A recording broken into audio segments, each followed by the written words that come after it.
The classroom buzzed with tension as news broke that the awakening exam would take place the next day. Everyone was anxious. No one could predict what kind of talent they might awaken. The boy suddenly opened his eyes, startled, and remarked that apparently, sleeping was all it took. The protagonist turned his gaze toward his classmates, observing them quietly. He narrowed his eyes slightly, focusing straight ahead with a calm but sharp look. In an instant, his eyes widened in confusion. What was this unfamiliar place? Hunched over and gripping his head tightly, the main character seemed overwhelmed. A sprawling futuristic city unfolded before him. Known as the Blue Star, it closely resembled Earth. But everything changed after a great catastrophe a century ago. An onslaught of monstrous creatures swept across the land, claiming millions of lives and leaving countless more gravely wounded. Fortunately, humanity adapted. People in this world are born with innate talents, revealed through the awakening exam. Once awakened, they discover their power and join the fight to hold back the monstrous tide. The survival of society hinges entirely on those who awaken. They have become the defenders and rulers of the world. As the protagonist looked into the distance, he noted that the setting felt nothing like the game he used to play before the disaster struck. Examining his own hand, he thought aloud that it almost felt as if he had merged with the game world. Back when he played, he had managed to defeat nearly every enemy. He had come so close to total victory. But due to long cooldowns and limited damage output, he couldn't finish off the final boss, who kept summoning endless reinforcements. The main character panted, breath ragged with exhaustion. Suddenly, a horde of monsters encircled him, emerging from the shadows. In frustration, he slammed his fist against the keyboard with a loud smack. Staring at the screen, he yelled in anguish. He had been just one step away from achieving godhood. Out of nowhere, someone patted him on the back. Dazed, he turned and asked if he'd been caught dreaming again. A friend grabbed him by the shoulders and jokingly claimed to be reborn too. He asked if it was all a joke or if there was more to it. Running a hand through his hair, the boy laughed nervously and said he was a top student, clever even. So don't try to freak him out. The protagonist's eyes widened. Chuck looked and acted just like he had in the previous life. It seemed that even after rebirth, the people and the surroundings remained unchanged. Chuck clutched his arm and confessed how stressed he was. The outcome of the awakening exam would decide his destiny. Failing it would mean facing his father's wrath. In the game, the Apocalypse talent was unlocked by touching the awakening stone hidden in the secret kingdom. Raising his hand, Chuck mentioned how tomorrow was pivotal and offered to lend support.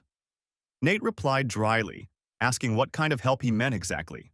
With a big grin, Chuck assured him it wasn't a huge favor. He just wanted to awaken a talent good enough to please his father. After all, Nate was one of the top students.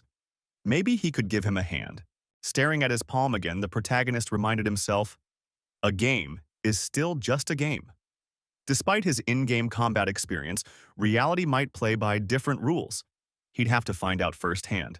Glancing sideways, Chuck asked if he had any plans in mind.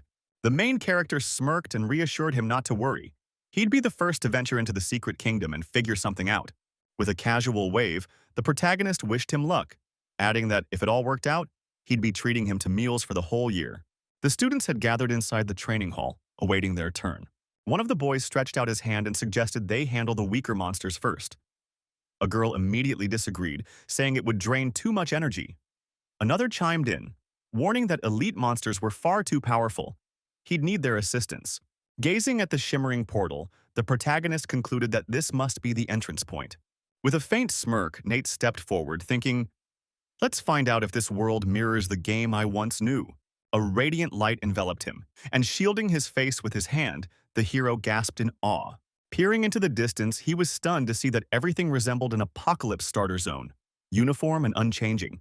He was taken aback when a voice announced that a system had located its user. It was initiating a 50% sync with the transformation system. Value.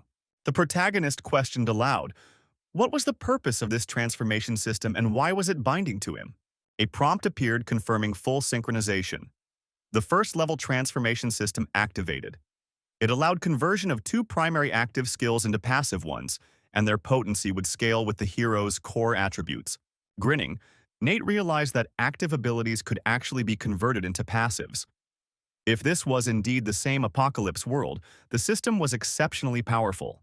While battling a monster, the protagonist noted aloud that most skills in the apocalypse were active and bound by cooldowns. Constantly using them was inefficient and costly. A monster struck him, and violet energy surged around him. He declared that passive skills, unlike active ones, weren't restricted. They could be used continually, and as he leveled up, their success rate would grow. A rare treasure, indeed. Clenching his fist, the protagonist remembered how his past life's downfall came from limited abilities. But now, with the transformation system in hand, he vowed to finally ascend to godhood. A digital interface unfolded before him, asking which skill he wanted to convert. He selected one confidently and said he was ready to give it a shot. A sword materialized in his grip. He had acquired the skill Wave Cut at its base level. This ability unleashed a concussive shockwave that struck enemies within a 3-meter radius. Staring at the weapon in surprise, he received confirmation.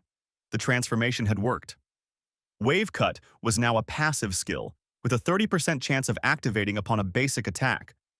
When triggered, it released an energy blast that dealt enhanced damage and made him invulnerable for 2 seconds. Swinging the blade, he commented that, in essence, this upgrade significantly boosted his offensive power. Without warning, a figure appeared behind him. A terrifying monster lumbered forward menacingly. Spinning around, Nate recognized it. A level 3 minotaur. Quite the formidable opponent for this training area. As the minotaur launched its attack, the protagonist smiled and thought, "Perfect timing. Let's test the new ability." The protagonist slashed with his sword, and to his surprise, the minotaur was violently thrown backward. A powerful explosion echoed, and the hero stared at the impact in awe. The minotaur rose, its eyes glowing a furious red. The protagonist noticed, alarmed, that the creature hadn't sustained any visible injuries. In a flash, the beast lunged forward, swinging its massive axe toward him. With agile movement, the hero evaded the strike and counterattacked, muttering that this wasn't looking good. At level 1, he stood no chance of defeating the minotaur in a head-on fight. Watching the monster advance, fear gripped him. "Damn it," he hissed. The protagonist successfully parried the minotaur's next attack, but in a sudden twist, his sword shattered in his hands. A notification appeared. The passive Wave Cut had triggered. The invulnerable body effect activated, granting 2 seconds of immunity. The hero, stunned, lowered his head and processed what had just happened. Staring forward, he heard the system confirm a 5 increase in power. Without warning, the hero dropped into a crouch. Focused, he triggered the passive Wave Cut once more. The beast was hurled backward by the impact. The minotaur's teeth scattered, knocked out from the force of the blow. Unblinking, the protagonist stared ahead, calm and calculating. A distant explosion rocked the ground. He glanced down at the now-defeated minotaur.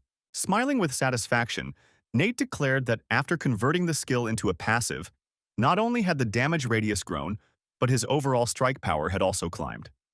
Now, the path to victory seemed within reach.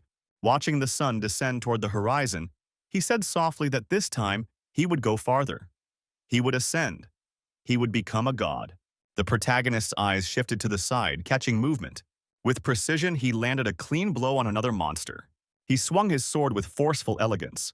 A field of monster corpses surrounded him, testament to his growing power. Looking at his knife, Nate thought it had been worth it. After hours of combat and reflection, he needed to locate the actual site of the awakening exam. Only then could he truly assist Chuck. A new prompt appeared, asking him to select a second skill to transform into a passive one. Covering his face with his hand, the hero commented that most beginners perished due to weak attack power and the long cooldowns of their skills. Clicking on the next skill, he explained that while his first passive boosted offense, the second one would need to enhance recovery. A message flashed. He had received the skill Weapon Change. At level 1, it reduced weapon swap time by 30% and lasted 30 seconds. Looking at his hands, he felt the passive version of Weapon Change activate. Reload speed and transition time had been improved by 30%. Gazing into his inventory, Nate noted that he had a decent selection of starter weapons, and now that weapon switching was quicker, he could adapt mid-combat more efficiently. A detailed stat panel displayed. State, active, race, human, level. Strength, 20, affecting physical attack. Agility, 20, affecting crit, dodge, and speed. Spirit, 20, boosting magic. Constitution, 20, increasing health and stamina. Passive skills, Wave Cut, LV1, Weapon Change, of combat power. Grinning confidently, the protagonist said that with the weapon-switching problem resolved, no obstacles should stand in his way now. As Nate stepped into the portal, he remarked that everything was in place. Now all that remained was to face tomorrow's exam. The long-awaited day of the trial finally arrived. One of the students asked if he brought the medicine, and the other replied confidently, 9 inventory slots were packed with it. The protagonist raised an eyebrow when Chuck revealed he had persuaded his wealthy father to acquire the map using financial influence. Nate glanced at him sharply and warned in a hushed tone to keep his voice down. Others might overhear and discover his underhanded methods. Chuck, looking guilty, nodded and admitted fault. Peering at the map, Chuck mentioned that rumors said the professor had handpicked this secret kingdom himself. His standards were extremely high. It wouldn't be an easy trial. Gazing downward, Nate thought to himself. The newcomer's area, the Flaming Rift, was known for monster levels ranging from 3 to 10. This was going to be tough. Turning toward Chuck, Nate asked what the highest level monster he could handle was. Chuck responded, estimating his limit to be somewhere near level 5. Nate sighed inwardly, covering his face. He hadn't expected Chuck to be so underpowered. Out loud, he muttered that Chuck would probably just have to follow his lead. Looking off to the side, Chuck mumbled that maybe he should have used his family's money to cheat a little, just like others did. Extending his arm accusingly, Vincent demanded why Chuck didn't just skip the exam altogether and save his father the embarrassment. Chuck angrily swatted his hand away and demanded to know what Vincent was even talking about. Nate placed a firm hand on Chuck's shoulder and told him to calm down. Chuck resisted and shouted that no one should stop him. This was his final chance. Mockingly, Vincent pointed at Nate and said that losers like him could only rely on others to bail them out. In a flash, something slammed into Vincent's leg. He stumbled hard, losing his balance. With a smirk, Nate said that people like him shouldn't talk so much. Fuming, Sam screamed that he was ready to kill. Without warning, the guy lunged and took a wild swing at Nate. But Nate reacted swiftly, grabbing his fist in midair. Vincent stared in disbelief and asked where such strength came from. Nate calmly reminded him not to underestimate him. Still holding him, Nate challenged him to a wager. He was confident Chuck would outperform Vincent in the trial. Seething, Vincent glared back at him. He then laughed, asking if he had heard that right. Grinning cockily, Vincent accepted the bet. He was so sure he'd win, he proposed a penalty. The loser would run 10 laps naked and shout the winner's name 3 times. He was ready to gamble. With his chin raised, Nate replied coolly that he accepted. Those nearby began to whisper. Was Nate out of his mind? Chuck and Vincent were leagues apart in ability. This sounded like suicide. Someone muttered anxiously that Nate must be insane. But Nate simply told them to trust him. Holding his head in his hands, Chuck asked what he was supposed to believe in. He only wanted to pass the test and make his father proud. Why was Nate setting him up like this? Helping Chuck to his feet, Nate told him firmly to listen. It wasn't over yet.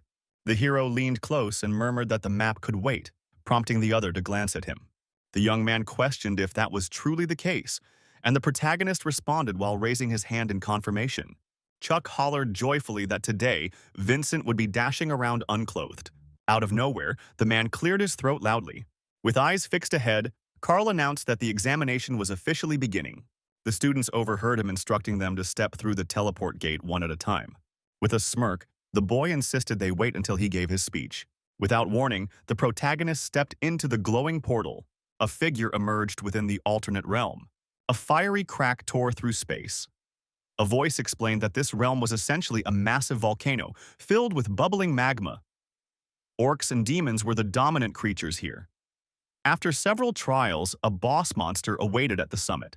The protagonist rubbed his palms together and remarked that he hadn't felt such excitement in ages. Nate abruptly turned his gaze to the side. Behind him appeared a grotesque orc, a low-tier follower from the 2nd level of the Flaming Blade cult. The creature lunged toward the protagonist without warning. The protagonist stared nervously at the weapon in his hand. He immediately leapt backward. His body bent slightly in anticipation. The hero looked at the orcs with stunned disbelief. The monsters encircled him menacingly. Drawing his sword, the hero reflected on how he once played using a mouse and keyboard, but now he had to trust his own body's reflexes. This was known to be a standard weapon for beginners. Scanning the area, he realized these monsters were nothing like the ones in the practice zone. Facing 5 at once would be a real challenge. It was stated somewhere that experienced players would have their skills converted into bodily instincts. Nate's eyes widened. He suspected it might be a passive ability. A skeletal frame enveloped the hero. The experience he'd accumulated turned into muscle memory. But something felt off about the body. The orcs charged toward him in unison. The protagonist sprang into the air with force. His eyes glimmered with a violet hue. Nate abruptly lowered his head. The hero took to the air in a single powerful leap. The monster received a direct blow. Locking eyes with the orc, the creature shouted in astonishment. With a smirk, the protagonist realized he could now manipulate every muscle with precision. At last, his in-game instincts had fused with his physical form. Glaring forward, he shouted that the orcs didn't seem as furious anymore. Let them come. The orcs let out surprised howls. Suddenly, they charged at the hero again. The protagonist flipped sharply through the air. Gazing ahead, he strategized how to lure them in a specific direction. In a sudden motion, the creatures tilted their heads skyward. The hero glided backward smoothly. The creatures spun around, roaring with fury. A spark lit in the hero's eyes. This was the opening he had been waiting for. The protagonist activated the basic ability called Slide. Bracing himself, the hero pressed his palms against the ground. Gripping his sword tightly, Nate unleashed the wave cut technique.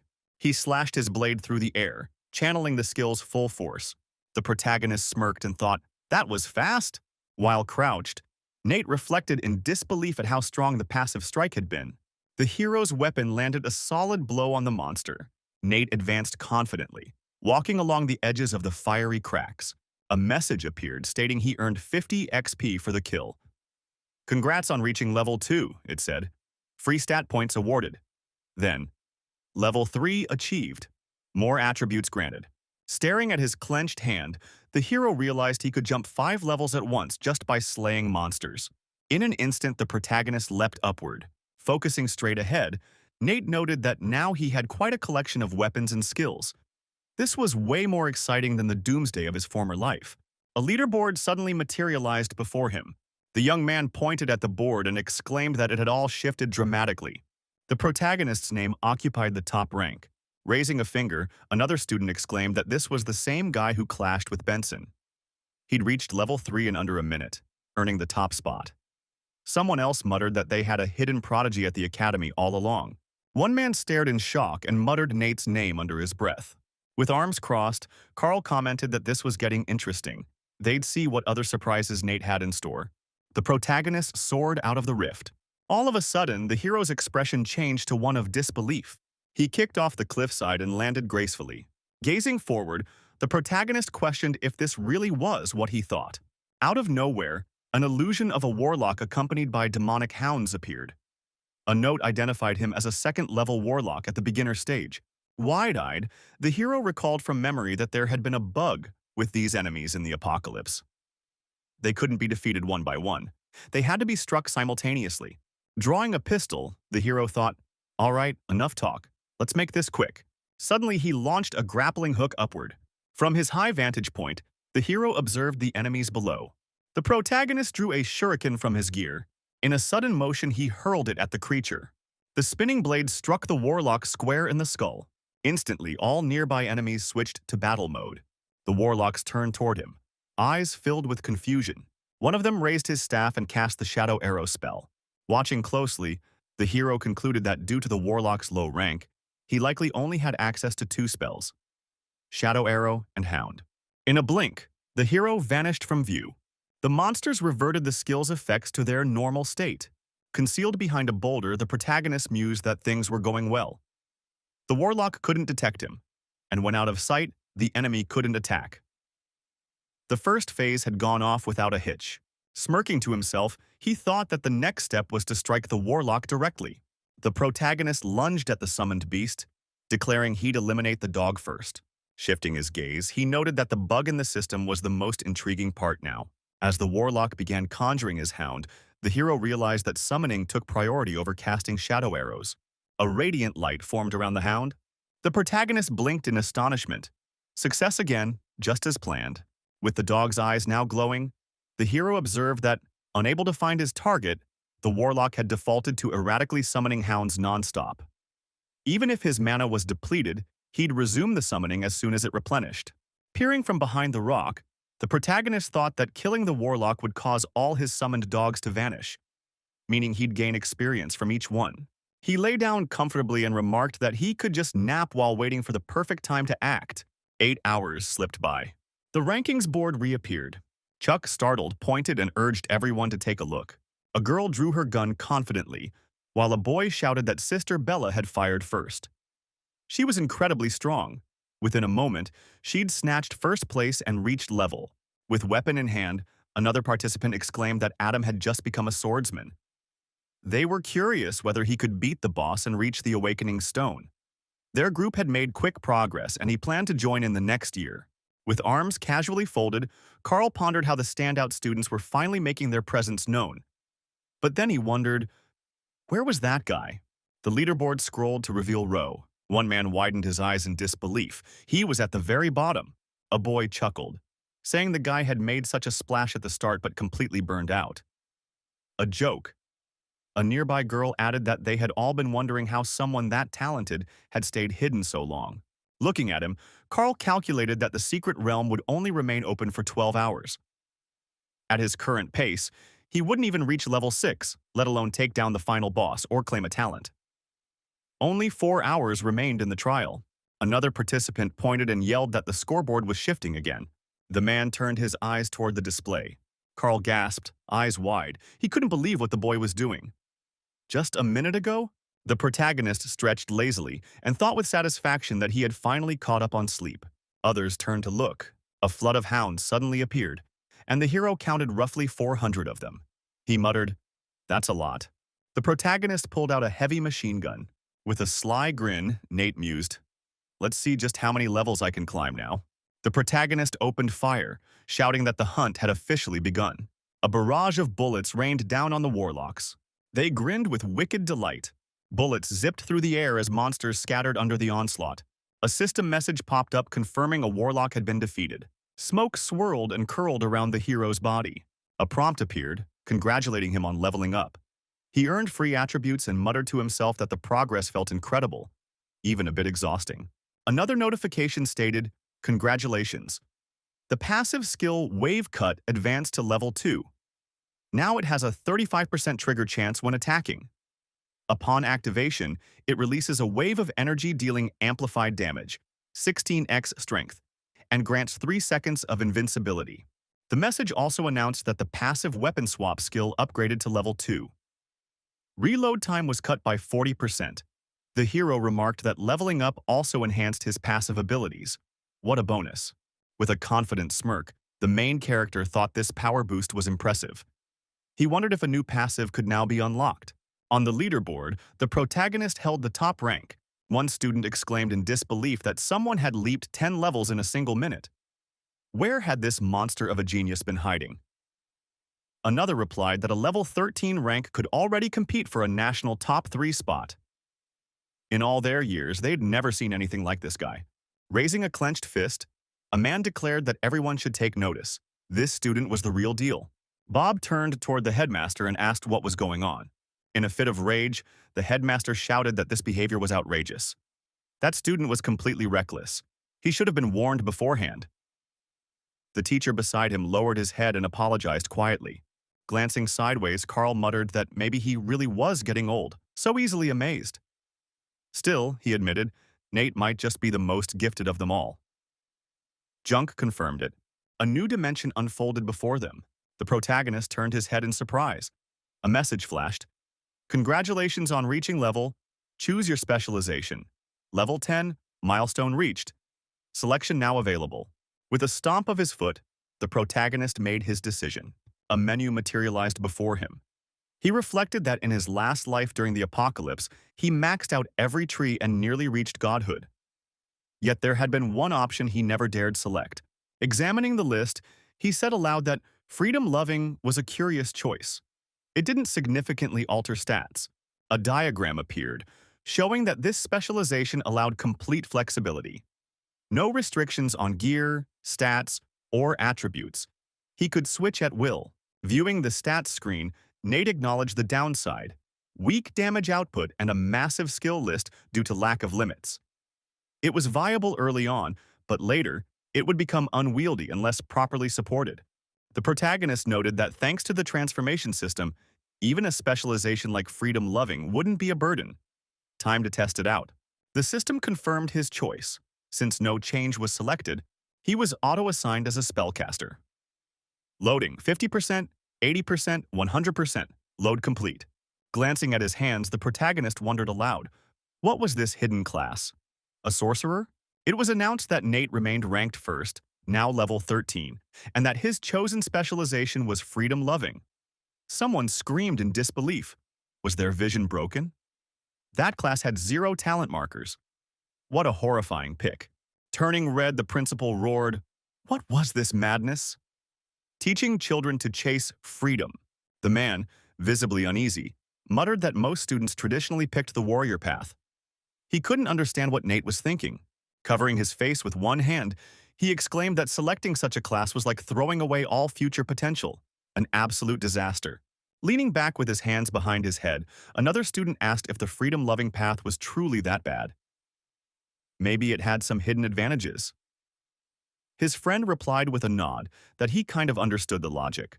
With a confident smile, the hero explained that the biggest strength of the freedom-loving class lies in its flexibility. You can mix and match weapon types and tailor your combat style to counter your enemy's moves, even early on. As several warriors advanced, the protagonist remarked that while the class shines in the beginning, it loses momentum later. The skills become harder to evolve, and the overall damage output won't be enough to secure victories. Shutting his eyes, one student said that in the long run, hope fades fast. Another questioned the point of a class that couldn't grow effectively in advanced stages. Jagged stones emerged from the ground.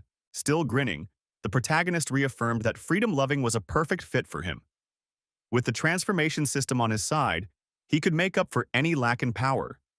His past life's knowledge would serve him well in enhancing this class. Browsing the interface, the hero tilted his head and asked curiously, "Spellcaster? What exactly is this about?" He gestured toward the freedom-loving icon as his eyes widened in genuine astonishment. A description flashed. The spellcaster class cannot learn skills taught in academies. Instead, they must acquire abilities from boss drops. For each new ability mastered, an extra 2 level points are granted. These characters begin with above-average strength, and their rewards scale with progress. Putting his palm to his face again, the protagonist muttered that relying on boss drops instead of institutional training wasn't ideal. But it wasn't the end of the world either. Patting himself on the shoulder, the hero said it was actually quite a decent setup, especially for an apocalyptic scenario. The spellcaster had more advantages than it seemed. After tapping a stat boost option, Nate whispered that his priority now was to enhance passive damage and boost attack speed. Out of nowhere, a bizarre sound echoed nearby. The monsters turned toward the noise, visibly startled. The protagonist then made a swift, powerful slash with his blade. Observing his own hand, he commented that boosting his attributes had made combat noticeably easier. More speed, sharper fencing, and higher critical rates. This world was turning out to be fascinating. Suddenly, a mysterious item, the Book of Demons, materialized behind him. Picking it up, the hero asked aloud if this ancient-looking book could be the key to unlocking hidden quests. Smiling again, he reminded himself not to rush into boss battles recklessly. It was wiser to gather more attributes first. A notice appeared. Only 60 minutes remained until the exam concluded. As time ticked down, the students were gradually closing in on the final boss, their ultimate challenge. The boss would only appear after meeting certain conditions. Only by defeating him and touching the awakening stone could the trial be truly completed. Just behind the monster stood the legendary awakening stone. One of the students kicked the stone defiantly. Staring at the boss without blinking, he thought, this was it. If he could win, the awakening stone would be within his grasp. Without hesitation, he dashed forward, shouting as he launched his attack. The monster unleashed a sacrificial technique, causing continuous damage over time, while also triggering the Ancestor's Curse, a random debuff that weakened the enemy's attack power. Gripping his blade tighter, the boy reasoned that although this technique usually wiped out challengers, his speed might be enough to dodge and strike back. Suddenly, his eyes widened in shock. He hadn't expected what came next. The force sent him flying backward with violent momentum. Crashing onto the ground, he let out a startled cry. The pain caused him to grimace as he gasped for breath. Staring ahead, Bewildered, he asked himself, what just happened? The boss stood there, seething with rage, eyes locked forward. Watching the towering creature, the boy's heart sank. He was sure he couldn't win. The trial chamber materialized around him. He was flung out of the portal and shouted involuntarily. The surrounding students looked at him and exclaimed, "Wait, isn't he in the top 50? Even he lost?" One of them explained that even the strongest couldn't take on the level 10 boss alone. They'd probably have to form teams this year. The creature was protected in close range by two powerful orcs. That's why this secret realm was once sealed. It was just too difficult. Why reopen it now? The protagonist advanced, one careful step at a time. Peeking cautiously around a wall, Nate reflected that it had taken him nearly a full hour to gather the resources needed to unlock this hidden quest. Thankfully, he'd reached the boss in time. A sharp gust swept past him, ruffling his hair and cloak. The monsters roared as they charged. Observing their rapid approach, the protagonist noted their incredible speed. Extending his hand forward, he remarked calmly that he was prepared. Pressing his palm against the ground, he startled the monsters, who turned back in confusion. With swift precision, the protagonist slashed his sword through the air. The blade crashed down with immense force. Dashing ahead, he realized the boss was vulnerable without his orc guards. The sacrificial skill's intensity continued to rise. Leaping toward the enemy, the hero braced himself. This would be the critical moment. Kicking the boss hard, he thought bitterly that he felt like nothing more than a walking bullseye. He seized a machine gun, thinking there was no time to hesitate. He pulled the trigger and opened fire on the towering monster. A hailstorm of bullets tore through the air, heading straight for the beast. When the magazine emptied, he realized he had used every round. This weapon wouldn't be much help anymore. The boss collapsed with a thunderous thud. As the protagonist turned to assess the situation, the boss erupted in uncontrollable fury. Activating his weapon-switching ability, the hero thought to himself that it was surprisingly effective in fast-paced combat. He launched a flurry of powerful strikes, hammering the monster with relentless precision. Human bones littered the ground, evidence of those who had failed before him. Grinning wide, Nate mused that the enemies had underestimated him, and now they were crawling after having their legs shattered. They had no one to blame but themselves. Holding a spear tightly, he recalled that the biggest challenge in this trial was the boss's spellcasting phase. He couldn't fight during it, but his two orc protectors could. Any hit landed then would reset the entire battle. His blade sparked violently as it scraped along the armored hide.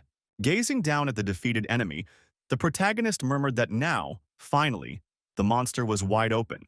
The boss lay motionless, and the protagonist shouted triumphantly that it was pathetic.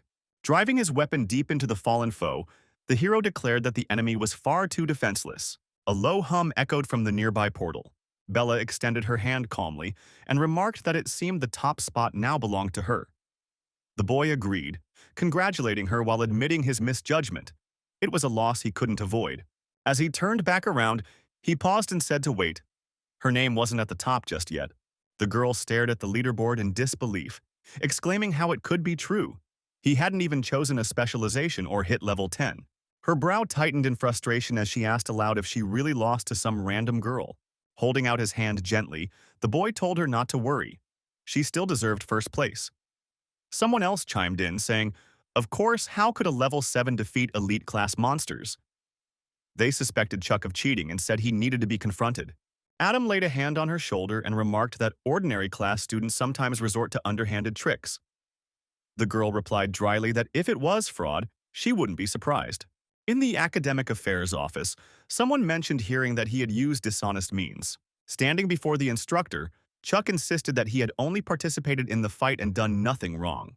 Robert, glaring straight at him, angrily demanded to know what abilities the boss used in its final phase and how Chuck had possibly survived it. Scowling, Robert added that he wouldn't mind making Chuck the first expelled student in the Academy's history. They would uncover whoever helped orchestrate this trickery. The boy stood frozen, dread filling his eyes. Collapsing to his knees, he confessed it was Nate who helped him. He begged them not to punish him alone. Holding a map, the protagonist explained that if Chuck turned right near the end, he could bypass the monsters completely and arrive at the final boss unnoticed. From there, he only needed to reach the Awakening Stone without engaging in combat. One of the teachers asked in amazement, was Nate really one of their students? How could someone that gifted be here? Turning to the man, Someone asked how Nate was progressing. The reply came that Nate had just broken records by reaching level 13. But that wasn't the most impressive part. Handing over a tablet, the man said the full recording was right there. Robert's eyes widened with astonishment as he watched. Then, with sudden excitement, he exclaimed that Nate clearly had a brilliant future ahead of him. A shimmering portal materialized in the room. As students emerged, a few commented that Bella and Adam exited so quickly. They clearly belonged in the elite class. It was impressive. Glancing sideways, a student asked about the one who had reached level. Wasn't Nate supposed to be out by now? Another responded that there were only 15 minutes left. No matter how high his level was, if he didn't finish in time, he would still fail. The protagonist reached out toward the awakening stone. As he stared at it, he thought to himself that once he touched the stone, he'd be teleported back immediately. There was still time left, so he decided to complete a secret quest first. A mysterious book manifested. A fragment of fiery obsidian emerged. A piece of deadwood floated before him. A translucent crystal shimmered into view. The jagged edge of a shattered sword appeared at his feet. Sitting down, the protagonist commented that he also had the skull of a demonic hound, bringing his total attribute count to 6. Gazing into the flames, he murmured that it might be possible to perform a summoning. Suddenly, violet beams of light erupted in the air. A voice echoed ominously through the glow, asking who dared to disturb his slumber. The protagonist blinked in shock, realizing this must be the hidden boss. Without warning, a level 12 elite boss named Tommen materialized.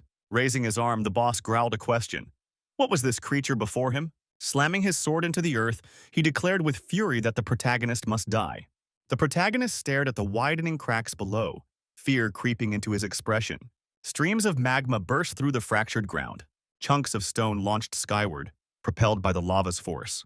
A massive crater formed, encircling the fearsome boss. Observing the enemy, the protagonist admitted this secret boss lived up to its title, far more dangerous than the last. Focusing forward, he assessed that the boss had incredible endurance but was sluggish. If he could limit its movements, he might win. He grinned. Let's have some fun. The boss fixed a furious stare directly at him. Suddenly, with a burst of power, the boss launched himself forward with a stomp. He took a heavy step closer. Charging ahead, the monster bellowed that it would tear him apart. It unexpectedly leapt high into the air. Then it lunged straight at the protagonist. The hero reached behind his back, then snapped his arm forward, activating his sand-throwing skill. The monster staggered, temporarily blinded. The thrown sand dulled its vision and slowed its movements for a brief 3 seconds. Gritting his teeth, the hero thought that while the technique was simple, it worked perfectly to divert the boss's attention. The boss's passive ability triggered, causing a brief, uncontrollable frenzy for a second. Grabbing a grenade, the hero thought that although the boss was powerful, now was his chance to turn the tables. He slid across the ground, planning to capitalize on the moment. Clenching his fist, he noted that the boss's defense was solid. He had to strike with precision. The hero landed a punch squarely on the monster. Standing right in front of it, he thought this was the opening he needed. Perfect timing. He seized the boss with both hands. Activating his passive dagger skill, the hero planned a deadly backstab. He landed a hard kick, considering that the core attack must come from the front. Just then, the monster collided with the grenade. It sneered, unaware of what was coming. The hero braced for the blast. A massive explosion erupted, shaking the battlefield. The monster hit the ground, gasping from the pain. The protagonist followed up with another fierce strike. Hurling several blades, he muttered that the boss needed to stay down a bit longer. His weapons clashed with the monster's limbs, cutting through. Planting his foot forward, the protagonist stated firmly that no matter how mighty the beast was, it was no match for him. Aiming the machine gun at the beast, the hero bid it a final farewell. The rankings interface suddenly appeared. The students cheered with raised arms, exclaiming that Nate had shot up to level 14 and now held first place. But doubts crept in. Some insisted there had to be foul play. After all, he was still inside the secret kingdom. Watching the crowd, a man remarked that once the timer ran out, everyone would be forcibly ejected from the secret realm, and then they'd confront him. With an angry glare, the man exclaimed that these kids were utterly clueless. Observing him, Carl thought it had been ages since he'd seen this gentleman so fired up. It was clear he had faith in Nate. Just 59 seconds remained before the trial concluded. Slinging the machine gun over his shoulder, the hero noted that every monster in the secret kingdom had been eliminated. The system rewarded him. 50% bonus to strength, 200% experience for defeating the boss, over 3 million XP gained. As he was promoted to level 14, the hero covered his face and sighed that completing the secret side quest had cost him valuable time. Turning his gaze aside, he mentioned he'd unlocked a new title and wondered aloud if the Awakening Stone might still hold value. The hero reached out and touched the stone. Instantly, bolts of lightning erupted around him. A voice congratulated him. He had passed the exam. The hero watched the radiant beams with curiosity. Out of nowhere, purple rays surged toward him. The transformation system was upgraded to level 2. Now he could perform 2 of 3 possible transformations and assign 2 of 4 passive skills.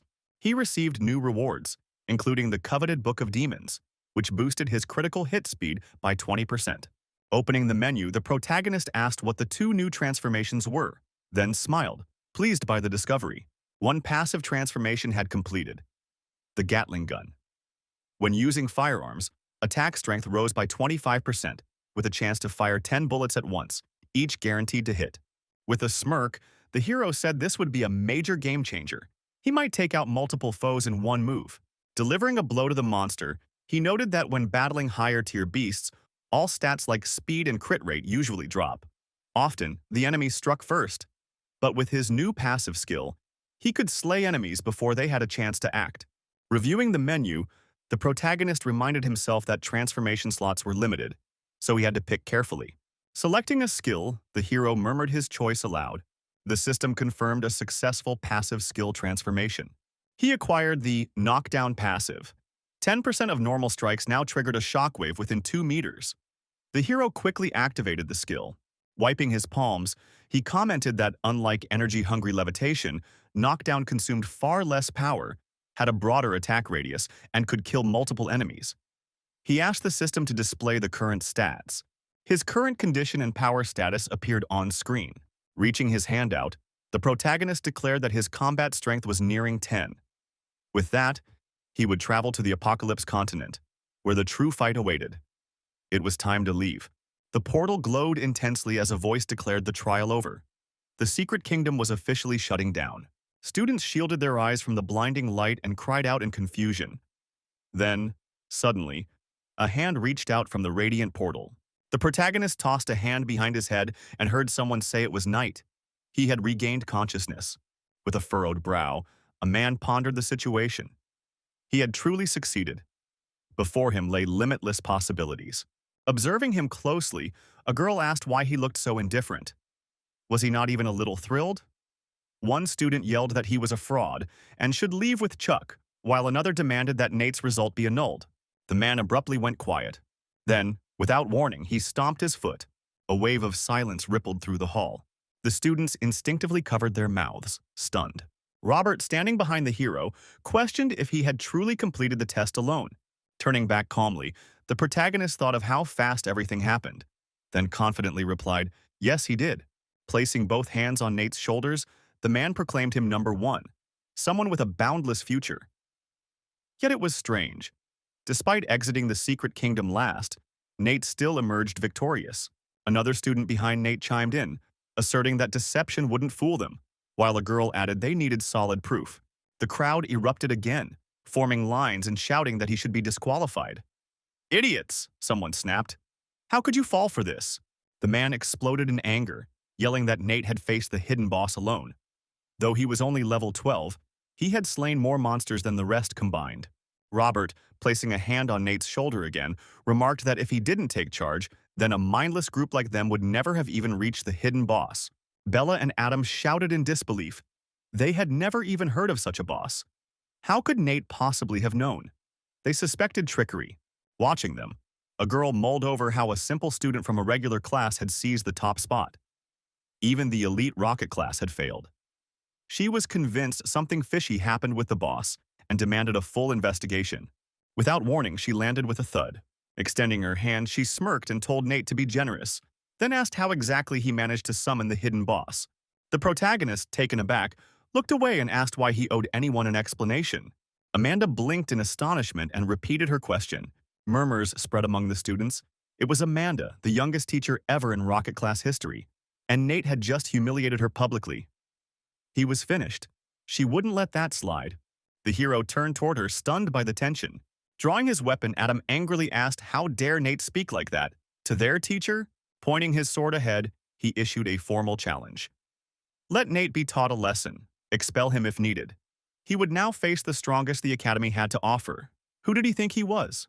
Glaring at Adam, the protagonist asked if he truly believed he had the right to fight him. Still staring directly, Nate pressed the question again. Was Adam even worthy of such a duel? The surrounding students erupted in outrage. One yelled that since Adam had initiated the duel, he had placed Nate on equal footing. How dare Nate respond so arrogantly? What nerve, you mutt! A girl rested her hand on Adam's shoulder and said that if her classmate was so sure of himself, then they would fight together. That way, maybe he'd prove himself worthy of this challenge. Turning his gaze, the main character questioned who she was and what her role was. Extending her hand in frustration, she retorted sharply, declaring it was him. The young woman yelled indignantly, demanding how he could be unaware of the Academy's top beauty, only for him to admit he'd never heard of her. Adam barked in outrage, warning that unless he stopped showing disrespect toward the rocket class, he'd be forced to intervene. The young man tightened his fist and declared he wanted a duel, one that would end in death, not surrender. Amanda observed him with surprise, thinking that once a challenge among the awakened was issued, it couldn't be avoided if both parties agreed. She glanced toward the crowd and remarked that Nate didn't stand a chance against Adam. He wouldn't even last a few moves. Gesturing outward, the protagonist said that if Adam was so eager to die, he'd be happy to help him on his way to the afterlife. Robert stared at the hero and mused that the kid had raw potential. This fight might reveal the depths of his abilities. As his foot struck the arena floor, the man announced that with mutual consent given, the battlefield would now be prepared. A colossal cube crashed down into the middle of the stadium. With his hands calmly folded behind him, the man hoped the choice wouldn't be regretted. Adam nodded with confidence. As the protagonist shut his eyes, someone said they'd soon witness his strength. He replied curtly. He was done waiting. Suddenly, the hero sprang into the air without warning.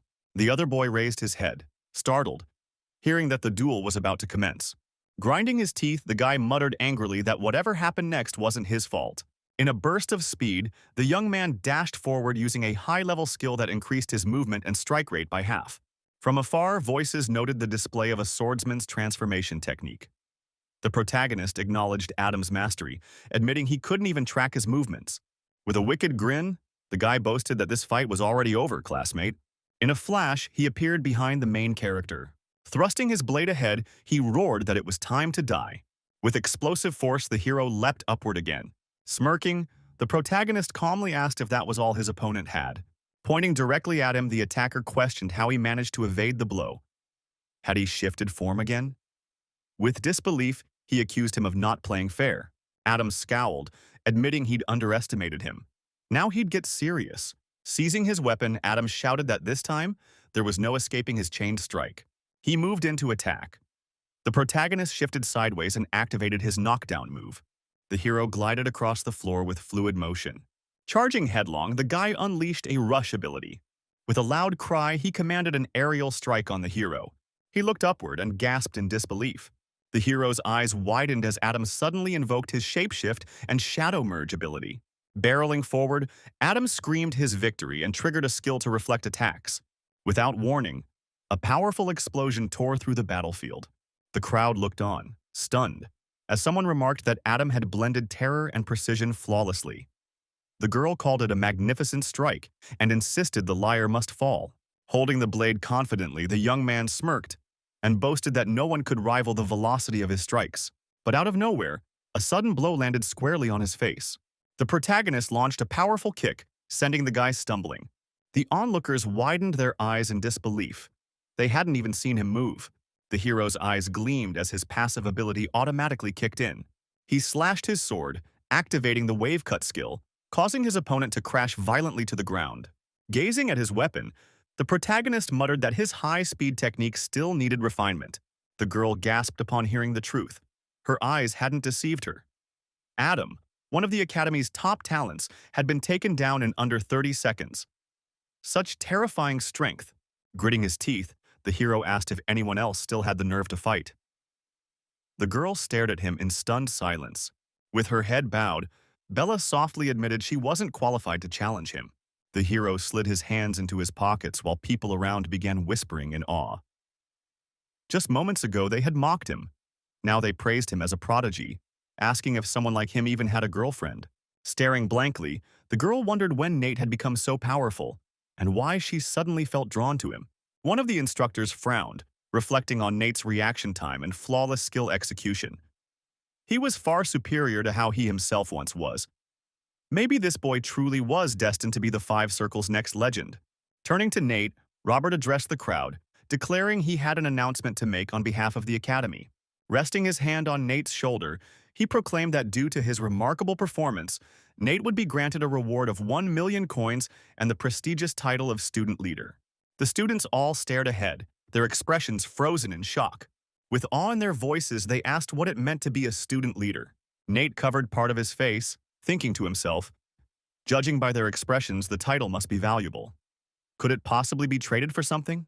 The man's expression shifted to surprise as he explained that in their city, no student had held such a title in over 2 decades. The last one had achieved 4 circles. Ordinary students only reached 2. Few officials even managed 3.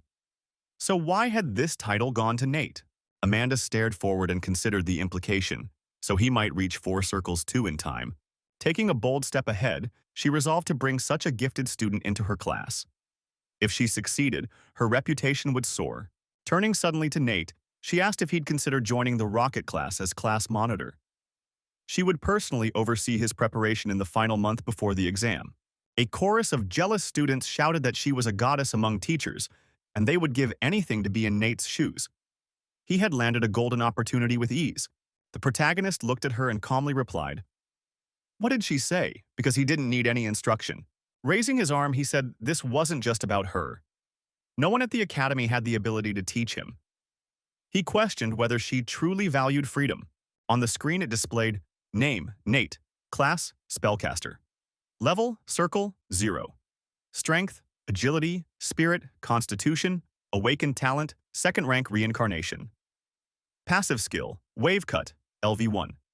Active skills, Gatling gun, LV1. Knockdown, LV1. Weapon switch, LV1. Combat power. The data indicated that the running shoes were of level 8, categorized as cloth armor. They granted 20 armor, reduced agility by 5, and added 5 strength. Their durability remained at a full 50 wars. When activated, they boosted running or swimming speed by 200% for 5 seconds. Cooldown, 2 minutes. The man responded, noting Amanda's clear frustration. She couldn't train him due to their differing specializations. The professor patiently explained that once someone adopts a new specialization, they lose access to their original skills, leaving them inexperienced in that field. Everyone turned to the young man and remarked that he would have to educate himself going forward. Standing beside Nate, Robert remarked that walking the path of the free-spirited class was tough, and one day he might regret it. Nate answered calmly. It was a choice he had made consciously. The teacher said that if no mentor was qualified to instruct Nate, then he'd authorize self-guided training, with the hope that Nate would stand out at the exam next month. The unified exam was a national-level test for discovering promising awakened individuals. Those who succeeded would be granted valuable resources and awards. The students were shocked. Nate was the only one among them pursuing studies completely on his own. That left a strong impression. With a cheeky grin, Nate asked the teacher when he could expect his promised 100 million reward. Headlines were now covering the story of a young hero who had reached level E. People continued to bombard the professor with questions. Why did Nate opt for this unique specialization, and where was he headed? The Management Association was involved. Nate stood before the terminal moments after acquiring all the necessary hero data. His registration into the Apocalypse system was finalized. A century ago, savage beasts from Oblivion invaded Blue Star, bringing death and chaos.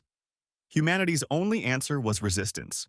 To fight back against the disaster, humanity discovered mysterious rifts that led into Oblivion, called the Apocalypse. Brave souls entered, hoping to fight back. Thus began the era of cultivation, as people strove to reach the Apocalypse continent.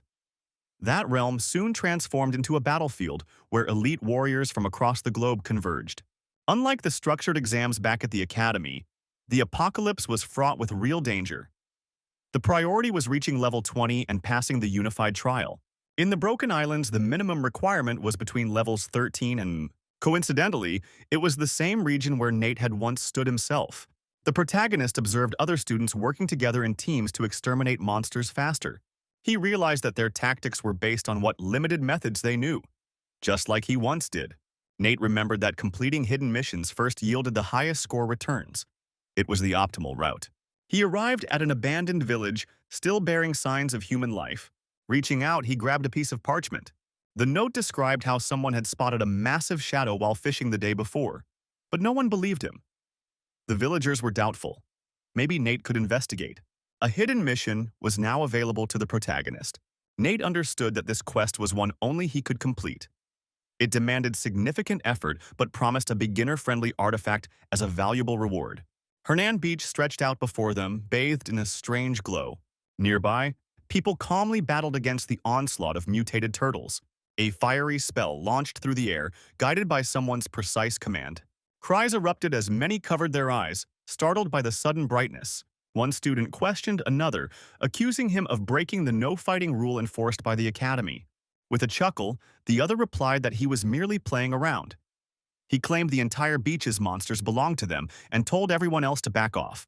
Drake protested nervously, pointing out that this wasn't Demon Academy property but public ground. His eyes darted to the side, clearly unsettled by what might follow.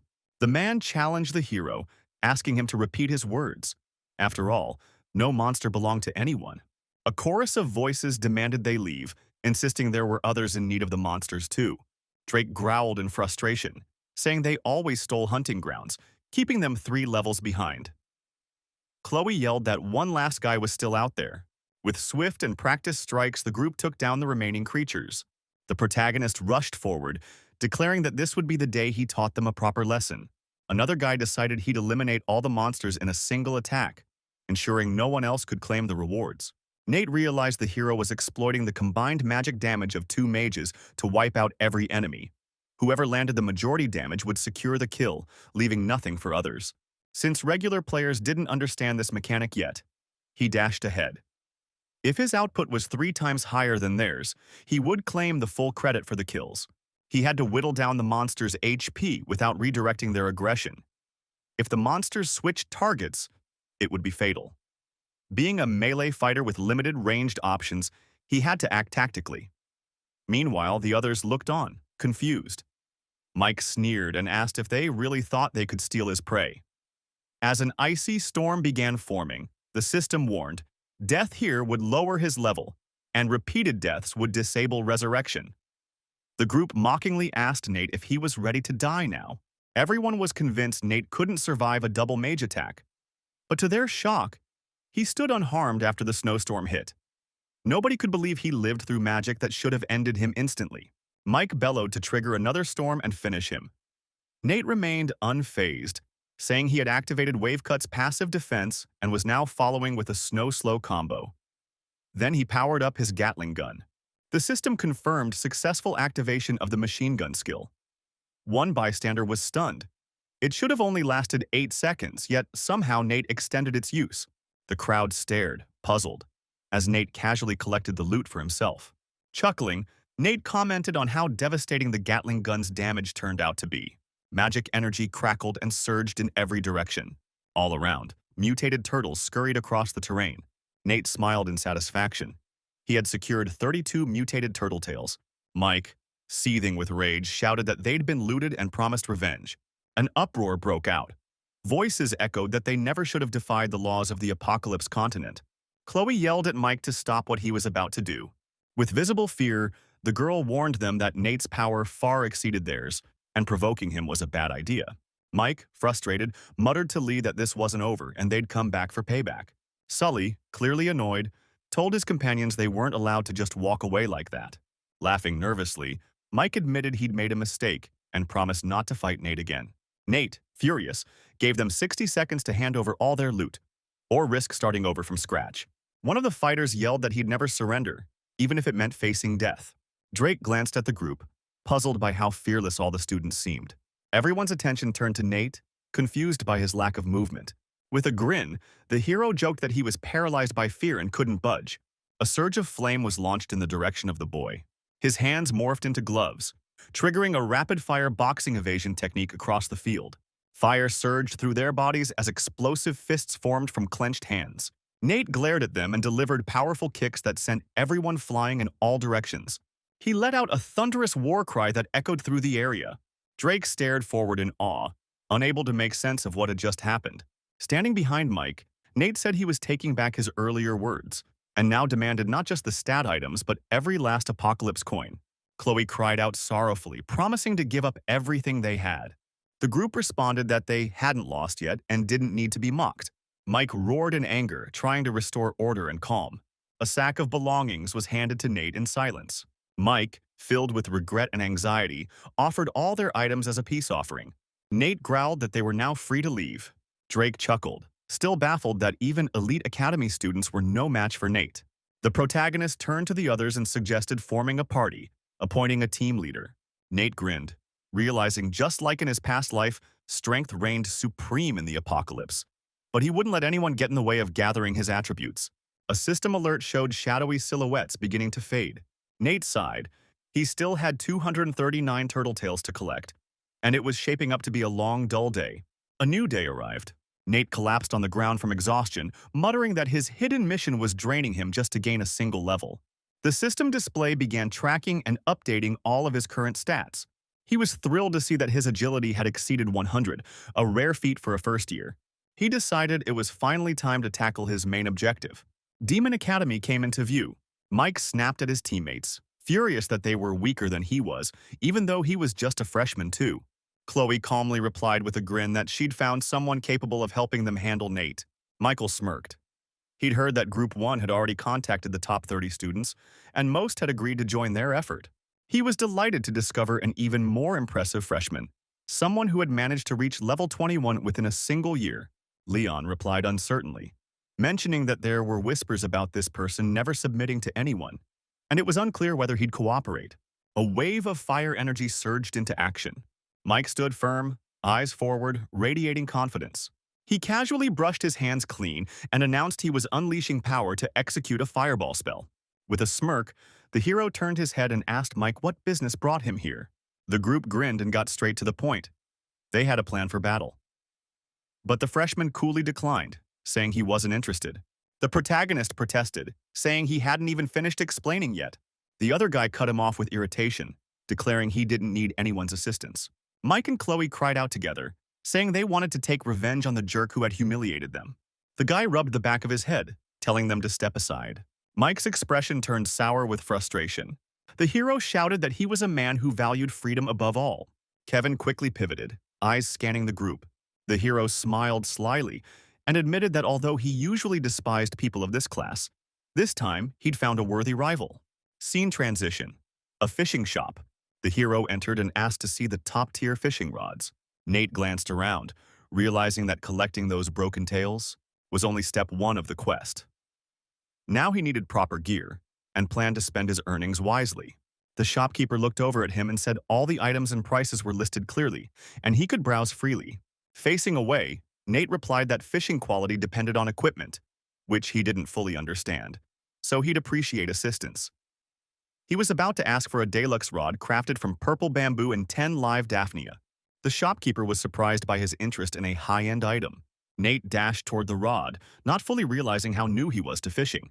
The seller thought to himself, even seasoned fishermen wouldn't have such technical knowledge. Nate casually told the amused seller that it was merely a personal hobby. The shopkeeper smiled and offered him a discount. He could take the rod for just 10 gold coins. Chuckling, the seller said if Nate managed to catch anything, he could bring it back to sell. Nate had already battled numerous monsters. As he gazed at the ocean, he acknowledged he had the gear and the tails. Only one more thing remained. Calmly, the hero recalled from his past life that there was a powerful boss on a nearby island, emerging every 72 hours. Though it wasn't far from the beginner village, no novice could realistically defeat it. So it was best not to interfere. He realized he needed a specific part of the boss's body to gain the ability to breathe underwater. This was key to solving the mission's mystery, the vanishing shadow. The others looked around, puzzled, trying to figure out who had dived into the water. In the apocalyptic world, people could only stay submerged for 2 minutes, Any longer, and blood would begin to drain. 10 seconds past the limit meant certain death. The group exclaimed in astonishment. This guy was something else. None of them had seen a rookie take such a daring leap before. Two of the team members muttered that the underwater situation had grown more dangerous, and they needed to dive in right away. The party decided to distance themselves from the crowded shoreline. They came upon a tiny isle amid a scattering of fragmented islands. The hero remarked calmly that it was just a small island, and they should take 10 minutes to scout it thoroughly. Deep in the forest, mysterious statues loomed. Stepping slowly forward, the hero said this was exactly what he had been searching for. His foot slammed down, sending a thud across the ground. Something gelatinous began to congeal and take form. Nate grinned and said luck was clearly on his side today. A rare mutant had just spawned within the zone. The hero engaged the beast, yelling that it had been ages since he'd encountered her. With a precise strike, the creature's skull shattered in a burst of fire. Viscous slime splattered in all directions. The mutant crept closer, attempting to close the distance. Nate's eyes widened as he noticed the monster had grown in size. He realized that if that sludge landed on him, his speed would drop by 30%, a penalty that could stack repeatedly. Without hesitation, the hero swapped to a long-bladed weapon. Moments later, he executed a rapid slash, cutting through the tide. Seconds after, his passive ability, Wave Cut, activated on its own. The successive hits were taking their toll, rapidly weakening the creature. The mutant bellowed in agony. More slime erupted, coating the surrounding terrain. Nate spotted a radioactive cloud forming ahead. Entering it would drain life with each passing second. Clutching his weapon tightly, the hero opened fire in a wild barrage. The beast continued screeching until something caught its attention, momentarily distracting it. A violent explosion ripped across the battlefield. The guy dove flat to the ground, muttering that he had made a foolish move. Amid a cluster of stones, he spotted a staff. A system message appeared. Water Vine Staff acquired. The hero's face lit up. This was exactly what he needed. Nate smirked, knowing all that remained now was to capture the elusive vanishing shadow. He braced himself, aware that the next phase would involve an intense showdown. His eyes shifted to the side, sensing something. They realized someone had been tailing him since the previous night. The Water Vine Staff granted limitless underwater breathing. The team cheered with relief. They didn't have to rely on risky diving tactics anymore. One of the boys remarked that Nate could have easily been killed by the monster. And if that had happened, all their waiting would have been in vain. The group began shouting, trying to locate the guy. They angrily contacted the girl, accusing her of letting Nate slip away unnoticed. Meanwhile, a fishing spot rested quietly among the shattered islands. Holding a rod, the hero thought it was finally time to begin fishing. Everything was ready, and this was the place to lure out the vanishing shadow. He noticed someone already standing on the shore. His ideal spot had been claimed. When he opened the information panel, he was surprised to see no listed attributes. His eyes widened with realization. One can't detect another's level unless the power gap is overwhelmingly vast. The stranger glanced back and asked if the guy was there to fish too, then mentioned there was still room beside him. He added with a smirk that while he admired the boy's cautiousness, someone at his level could eliminate him easily. Still, if he wanted to fish, he was welcome to. The young man sat down, deciding to wait patiently. Once the man left, he'd get to work. Nate cast his line. The stranger observed him silently, thinking the kid was either fearless or reckless. 2 minutes later, Nate reeled in his first catch. Cheers echoed. It was an 8-kilogram fish. Removing it from the hook, the young man recalled his past life, where a catch like this once boosted his fishing skill to its peak. The stranger chuckled. What a stroke of luck. Nate threw the line again barely a minute later. This time, he pulled up a 5-kilo red con. Just 2 minutes after, another fish, 2 kilo. The veteran angler's jaw dropped. He had been sitting there all day and hadn't caught a thing. What was this magic?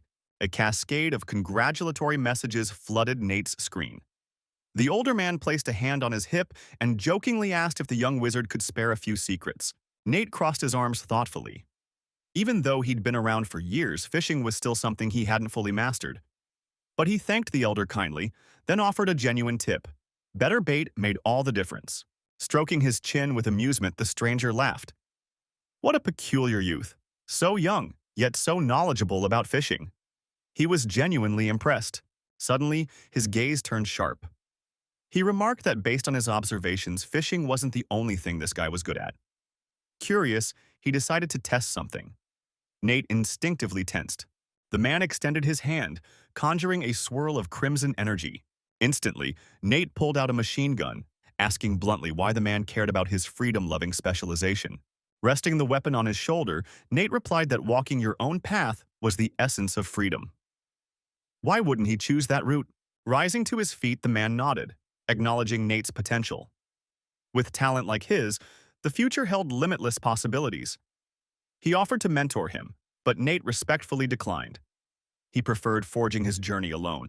As a parting gesture, the man tossed something, which Nate caught, a ring. He assured him there was no pressure. If Nate ever reconsidered, the door would always be open. The ring was a key to the association, should questions ever arise. Blushing a little, Nate asked what had prompted such a generous gift. On a distant monitoring screen, a dialogue box revealed surveillance on Nate. Some players informed their superior that they might need to track the hero's trail. His location, currently fishing. All units were ordered to assemble within 10 minutes. Headquarters of the Demon Academy Management Association prepared to act. Mike wove through the bustling crowd. The students buzzed excitedly. Today, elite teams were facing off. That alone was rare. Isn't Kevin usually a lone wolf? They asked. He's the first year's leader. Why team up now? Are they seriously targeting the boss? Mike grimly thought to himself, Nate was going to die today. He turned to Kevin, saying the group was counting on him. Kevin, still sizing up the situation, replied that he'd wait for the others to make their move first. If things turned out as serious as Mike believed, he'd act then. Meanwhile, a management officer informed Steven that Mike was heading to the Apocalypse continent with 20 people. Something big was clearly about to happen. A man from the City Management Association barked into his communicator, furious that they hadn't reported back. He had clearly instructed them to track the group and update him immediately on any developments. Running his hand through his hair in frustration, he muttered that this guy would be the end of his sanity. Hopefully, nothing critical would unfold today. Meanwhile, the hero kept fishing. He now had 39 turtle tails. He calculated confidently. He needed exactly. No doubts, he was sure of it. Suddenly, a group of players emerged behind him. Mike greeted him smugly, claiming it had been a while. He added that Nate's peaceful fishing was over. Nate chuckled. Weren't these the weaklings from that infamous loser group? What now? Couldn't handle him solo and had to bring backup? What a shining example of the Demon Academy's pride. Kevin narrowed his eyes. So this was the so-called freedom-loving type. Intriguing. The students seethed with anger. Their leader barked at Nate to shut up. How dare he mock the Academy's honor? He should prepare to meet his end. At that exact moment, Nate's fishing rod bent violently, a sign of an incoming big catch. He let out a yell. Finally, a gargantuan creature erupted from the water. The players gasped and shouted in panic. What was this thing? A secret boss? None of them had seen anything like it before, and Nate had reeled it in. The monster had a sleek blue body covered in spikes. The system identified it. NASDAQ, a level 22 elite boss. Kevin clenched his teeth. Even for him, this boss was out of reach alone. Could its appearance really be tied to a mere level 15 freedom-loving class? A student addressed their leader, pointing out this was a rare opportunity. They had numbers on their side, so why not bring it down together and claim the reward? Nate tossed turtle tails toward them and mocked, saying if they wanted the prize, they'd have to be ready to lay down their lives. Without warning, the monster lunged from the water. Mike cried out. It was initiating its assault. The beast's attack flung players in every direction like ragdolls. Kevin sidestepped swiftly and muttered coldly. Freezing technique. Raising his arm, another guy conjured a shield and called for everyone else to strike now. Magical bursts collided with the monster. The group leader commended his ally. They had a chance only because of him. But he added, Nate started this chaos. They had to eliminate him. While the others battled the boss, 3 Demon Academy members veered off, charging straight at Nate. He scowled. They were trying to disrupt his strategy. Mike really had lost it. Switching to a spear, Nate muttered that subtle tactics wouldn't work on these guys. Time for direct elimination. He activated his clean sweep skill. Spotting 3 mages on the sidelines, he immediately changed to throwing darts and launched his assassin's core move, Shuriken Blitz. The mages were stunned. His shurikens had disrupted their casting mid-spell. Without missing a beat, Nate brandished his blade and unleashed a sweeping crescent slash. The enemies reeled back in shock. One of them blurted out in disbelief. How was Nate switching weapons so rapidly? Even for a freedom type, this was unreal. Another added that he'd seen others like Nate before, but they had at least twice the cooldown time between switches. What kind of trick was this? Their magic shattered the ice barrier. Someone cursed aloud. Damn it! We could have controlled the boss. But it was too late. The creature entered its second form. The monster now summoned its signature weapon, a massive trident crackling with energy. Torrents of water exploded from beneath them. The beast roared that it would drown them all. The battlefield became a lake in seconds. Trapped beneath a dense wall of water, the players struggled. Nate, however, remained calm. He figured this was Phase 2, and he knew he had the upper hand underwater. Prince Nasdaq transitioned into his second combat phase, entering a temporary state of invulnerability set to last 30 seconds. Leon swam over to their leader and asked what their next move was.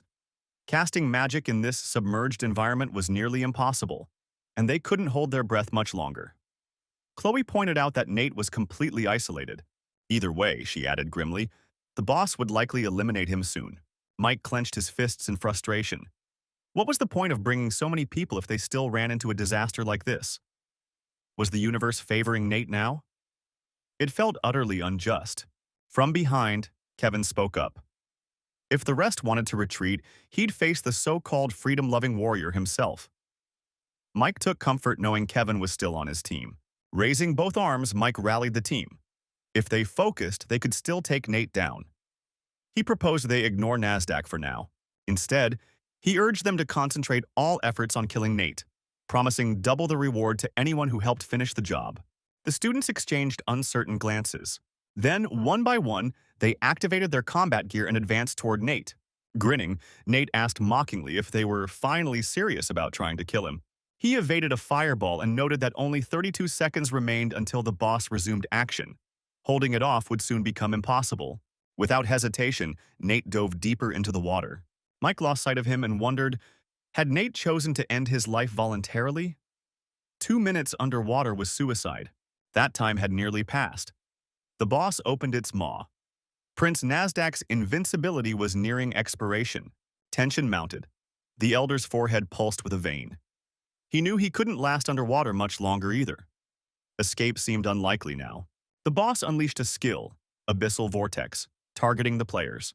Swirling whirlpools formed, dragging everyone toward the depths. Cries of panic echoed. What kind of terrifying force was this? One player cried that if they were sucked to the bottom, they'd never resurface in time. Another begged for help, not ready to die. Suddenly, a blazing fireball struck the monster's head and exploded. Kevin had launched the attack but was baffled. Even as a level 21, his magic barely scratched it. Could this monster resist spells completely? Mike shouted in frustration. Of course! Fire spells were significantly weaker underwater. A student agreed. This enemy was out of their league. A bespectacled mage added they needed to focus on survival instead of fighting. The leader turned to Kevin, declared Nate was still doomed, and suggested retreating. Kevin replied that next time, they'd make it work. The group swam toward the surface. From below, Nasdaq roared in fury. Cowards! You provoke me and then try to flee? The beast responded by casting frozen shackles. Ice began spreading over the players' limbs. Mike shouted in horror. No! One of the players was entirely encased in ice. A warning appeared. Oxygen depleted. Only 10 seconds of life remained. The elder swore vengeance, thinking he hadn't finished with Nate yet. Once revived, he'd end him personally. But suddenly he froze in disbelief. Nate casually waved and greeted them with a hey. Mike shouted in shock, how is he still alive? The group was dragged deeper. Mike yelled again, no!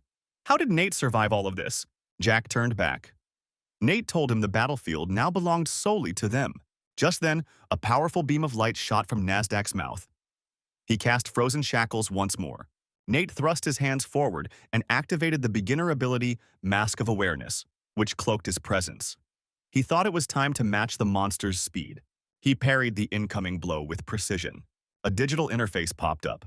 Nate tapped quickly, thinking he only needed to close the distance now. His sprint boots were successfully equipped.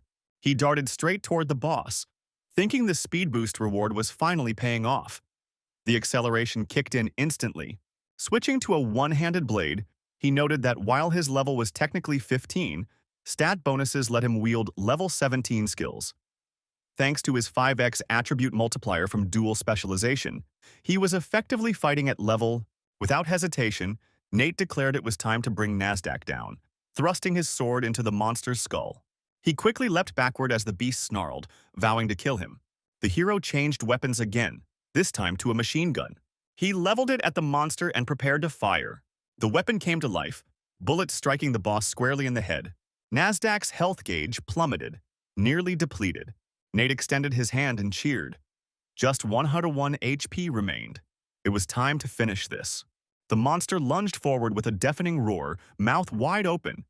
How dare this human insult him like this? He swore Nate would die. A smirk tugged at Nate's lips. He realized the final blow depended on whether he could survive long enough to land it. Spinning with deadly force, he unleashed a massive attack dealing 120 damage. Jack's body burst apart. A system message congratulated him for completing a hidden objective. A shadow faded into nothing. A glowing notification appeared in a blue frame. He had reached level. Cheers rang out. They had earned a golden treasure chest. Nate emerged from the water and stepped onto dry land.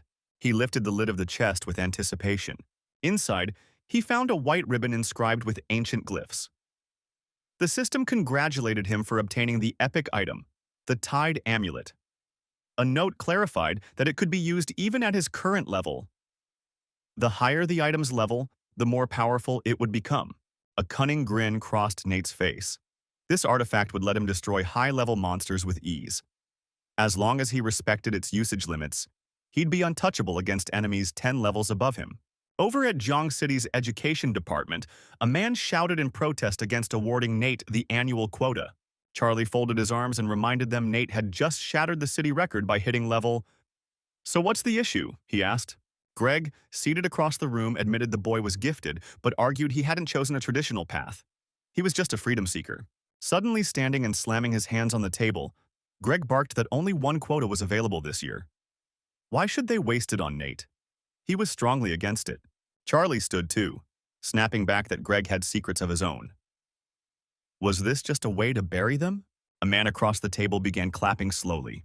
Adjusting his glasses, he suggested calmly that the matter could be resolved easily.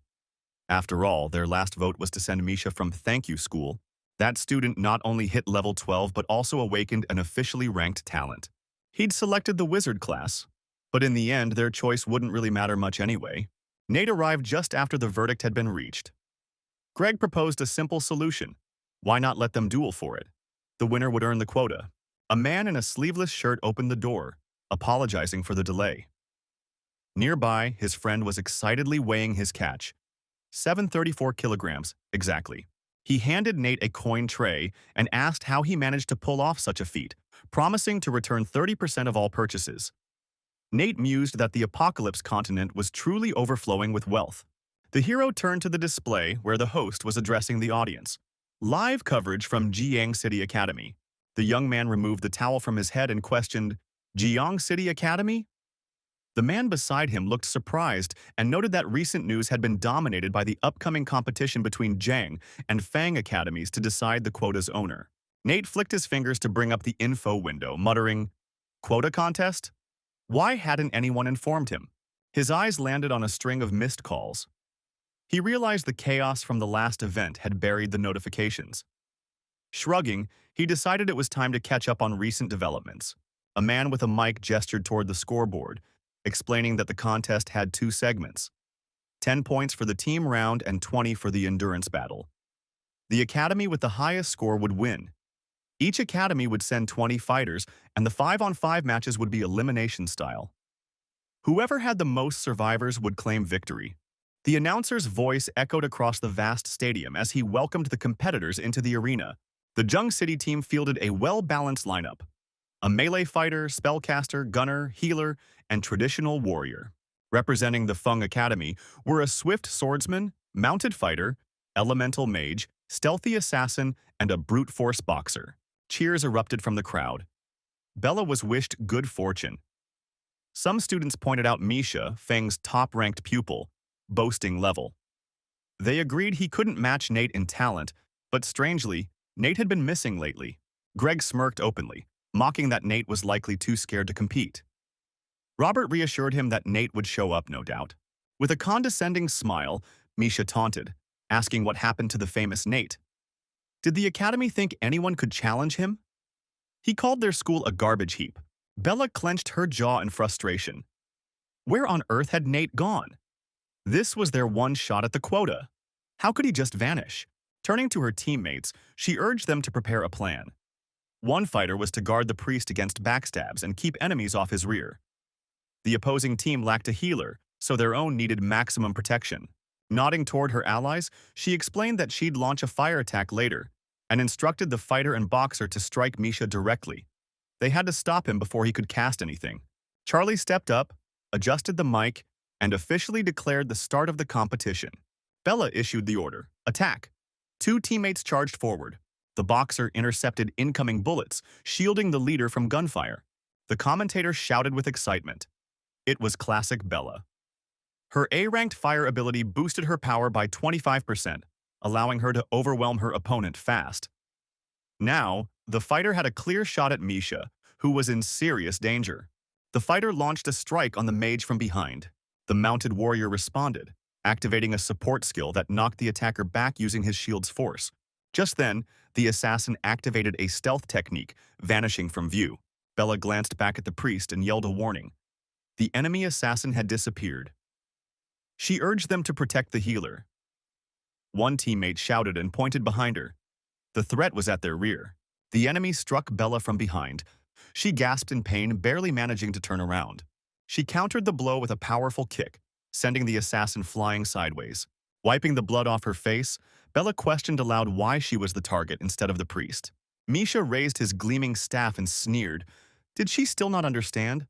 The marksman was central to their formation. He was now preparing to unleash high-tier demonic magic, Thunderbomb. Spectators in the stands gasped in disbelief. Wasn't a spell like that supposed to take 5 seconds to cast? How was he this fast? Greg chuckled smugly.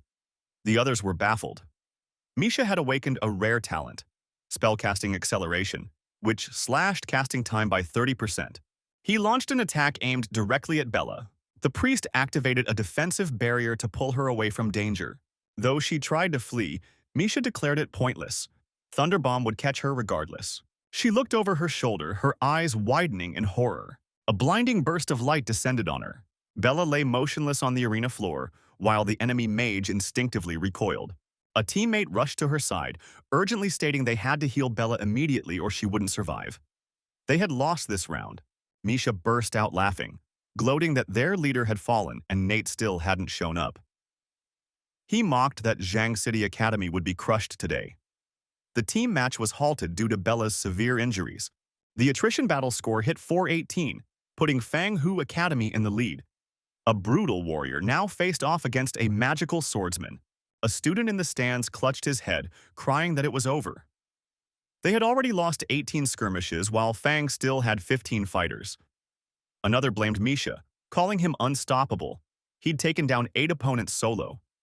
A third said even Nate couldn't turn this around. Greg gestured dismissively toward Robert, suggesting he accept defeat and spare himself humiliation. The old man urged patience.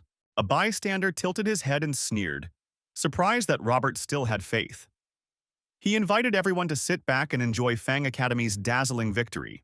Carl frantically tried to call Nate, angrily tapping the screen. Why wasn't he answering? In the arena, a warrior lunged at a red-haired girl. Spectators whispered, was Nate too scared to step forward? The enemy disarmed the girl, shouting at her to leave the stage. Suddenly, the crowd froze in stunned silence. Nate appeared beside the girl, calmly assuring her they could count on him now. He held her by the shoulders as teammates erupted in cheers. At last, he'd come. There was still hope. They urged him to fight back for their fallen. The enemy warrior pointed at Nate mockingly, asking if this was really Zhang Academy's final hope. Too bad, luck wasn't with him today. He charged forward, sword raised high, determined to kill. Nate calmly pulled out a machine gun. He opened fire at the charging warrior. The enemy collapsed to the ground. With a serious look, the hero turned his head and calmly asked, "Who's stepping up next?" Supporters of the rival academy were outraged. How could that be? He won in mere seconds. Nate was only 4 levels higher. It shouldn't have been enough to win so easily. Just then, someone pointed urgently, telling them to look over there. A crackle of lightning flashed across Nate's eyes as the info panel revealed his class. Level 17 free-spirited. The audience gasped. 17 already? How did he level up so quickly? Hope surged. Maybe they could actually win this. The stadium erupted into a thunder of cheers. "Nate is awesome! Long live Nate!" they shouted. A man yelled in disbelief, "Level 17? How could a free-spirited fighter reach such a high rank?" Robert grinned, admitting even he hadn't seen this coming. He recalled that Chang mentioned Nate would arrive in time. But this was the first he'd heard of level 0. The same man shouted again. Nate really pulled it off, and even arrived with a smile on his face. Ben landed on the battlefield, placed a hand on his chest, and respectfully asked for guidance. But in his thoughts, he grumbled. It wasn't fair. His teammates fought weaklings, yet he was up against a monster. Would he even stand a chance? Nate gave him a firm look and told him to hurry. His time was limited. Ben charged forward, silently praying for some miracle to help him win. Nate noticed the enemy suddenly vanish from sight. Reacting swiftly, he leaped forward and shoved the invisible attacker aside. Chuck grinned broadly and shouted, "He even managed to catch someone who was cloaked." Nate eyed the opponent thoughtfully, wondering aloud why their instructors never taught them that skill. He made a mental note to ask his older brother later. Carl watched with admiration and thought, "This is why the whole academy looks up to Nate. He truly knows how to uplift everyone's morale." Now, all the students would surely see him as a role model.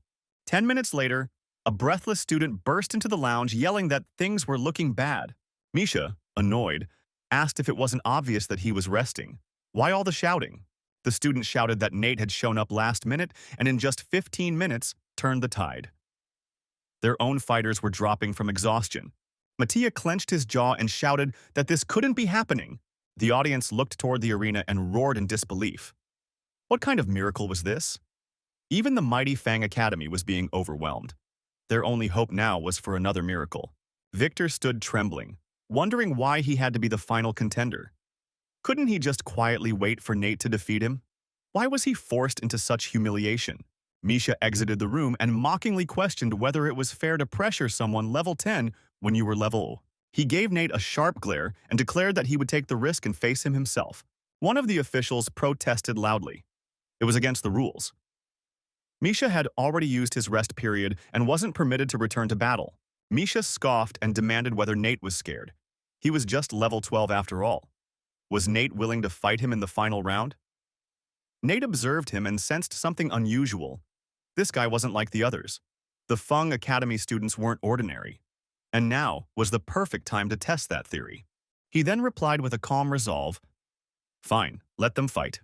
The crowd roared again, some jeering, calling the opposing academy shameful. Others warned Nate to stay alert. Misha had a rare talent that boosted spellcasting speed by 30%. His sister had already fallen victim to it. A man turned away and muttered that it would be a shame to miss such a show. Khalil turned toward the voice, hearing the final verdict being announced. He then raised his voice, declaring that since both parties had agreed, a double duel between Misha and Nick would now commence. Misha landed gracefully in the arena, stating that just one hit was all he needed. After that, the rest would fall into place. Carl raised his arm high and signaled the start of the match. Victor launched a quick, fierce punch at his opponent. Nate swiftly sidestepped the incoming blow. He countered with a strong uppercut that surged upward. Victor was sent soaring through the air. Suddenly, a dragon-like figure lunged at him mid-flight. Victor then crashed down hard onto the arena floor. Tola beamed with excitement, cheering, "That was lightning fast. Nate is incredible. Maybe the free-spirited path isn't so weak after all. Long live Nate!" Misha lifted his staff and prepared a gas bomb for launch. Nate's eyes shot open. He instantly realized he was in trouble. The blonde opponent smirked and taunted, asking if Nate had noticed too late. With that, he fired the canister. Nate raised his hands, beginning to channel a thunder bomb spell. He knew it normally required 5 seconds to cast, but he had refined it down to just 5. Still, that half-second delay was critical. It had taken him only 3 seconds to defeat Victor. Misha stared into the swirling dust, waiting for a sign. Nate emerged from the haze and calmly said that while Misha could shorten casting time, executing it within 3 seconds was a stretch. He might fool most people, but not him. Nate pointed directly at him and declared that Misha must have received a hidden reward. He had undergone a secret baptism in the hidden realm, and it explained everything. Misha stood stunned, thinking that his unbeatable technique had been exposed. He snapped, yelling that it was nonsense and demanded silence. A bystander chimed in, asking about this secret baptism. Another onlooker replied that not knowing about it was shameful. It was a rare perk, divided into 2 stages. The man unrolled a scroll, explaining that between levels 1 and 10, individuals can awaken talents and specializations. But from level 10 to 20, a secret baptism can grant rare bonuses. Producing another scroll, he remarked that there's no way Misha's team reached the hidden realm alone. They must have relied on their leader's assistance, an act strictly forbidden. The crowd erupted, shouting in outrage. That's why they're so overpowered. We demand an investigation into the Thank You Academy. Justice must be served. A man turned to his companion and asked if he'd noticed it too. Robert replied that if not for Nate, they would never have suspected a thing. Now that they knew, it was time to alert the governing association to begin an inquiry.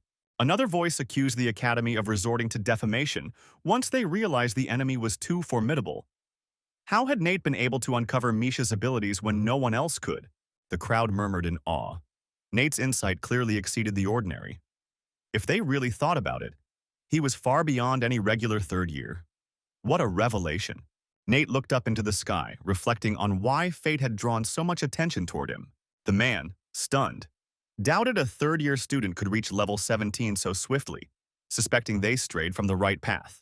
The protagonist confidently explained their deep understanding of all specializations, allowing them to identify flaws others missed. Initially skeptical, the man loudly dismissed the idea that an ordinary person could possess such insight. He scrutinized the protagonist, arguing that no student could master so many specializations due to the vast number of techniques and limited human capacity.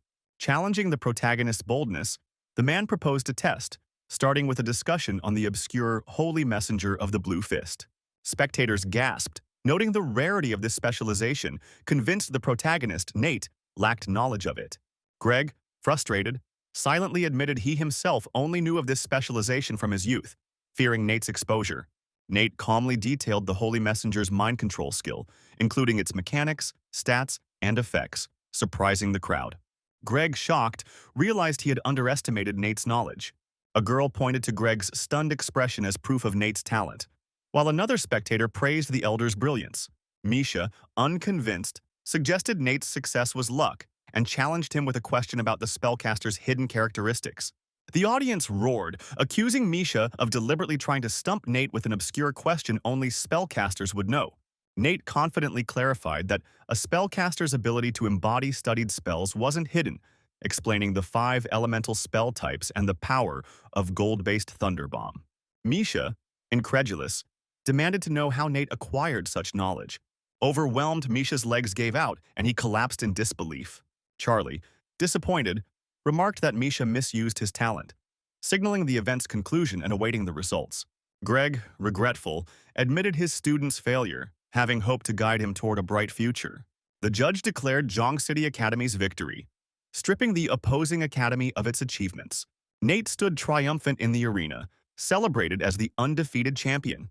A man formally awarded the sole quota to Nate from Jong City Academy. Nate, curious, inquired about the 10 universities controlling the secret kingdoms. Later, in the director's office, Nate reflected on his path. Flipping through a book, Nate questioned why none of the 10 universities, including Shenmue University, met his needs. He began speaking, revealing that there were hidden realms within the university. He questioned why it wasn't among the top 10 in the country. Charlie set his cup down, mentioning that it was a long story. 50 years ago, Shenmue University was home to many such secret realms, where everyone thrived, and the university was the top in the nation. He went on to explain that, over time, other universities started developing their own secret realms, becoming more advanced, and their students growing stronger. Then, he showed a map with marked points. noting that the secret realms at Shenmue had grown tougher compared to other institutions, making it increasingly difficult for students to progress. As the students walked across the campus, Charlie added that the difficulty led many to give up, and eventually, expulsions began. The protagonist, deep in thought while gazing at the book, realized that although this university wasn't ranked among the top 10, it still offered what he needed, and that didn't scare him. He suddenly spoke up, declaring that the academy could give his spot to someone else. He was determined to take the entrance exams himself and choose his own path. Charlie quickly responded, urging him to think carefully, explaining that such an opportunity only came once, and he shouldn't let it slip away. Robert extended his hand, confidently stating that he had his reasons for choosing this particular institution, and that no one had the right to question him.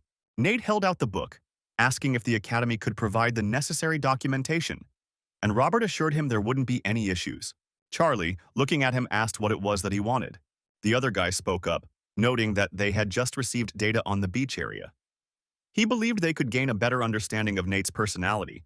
He should take a look.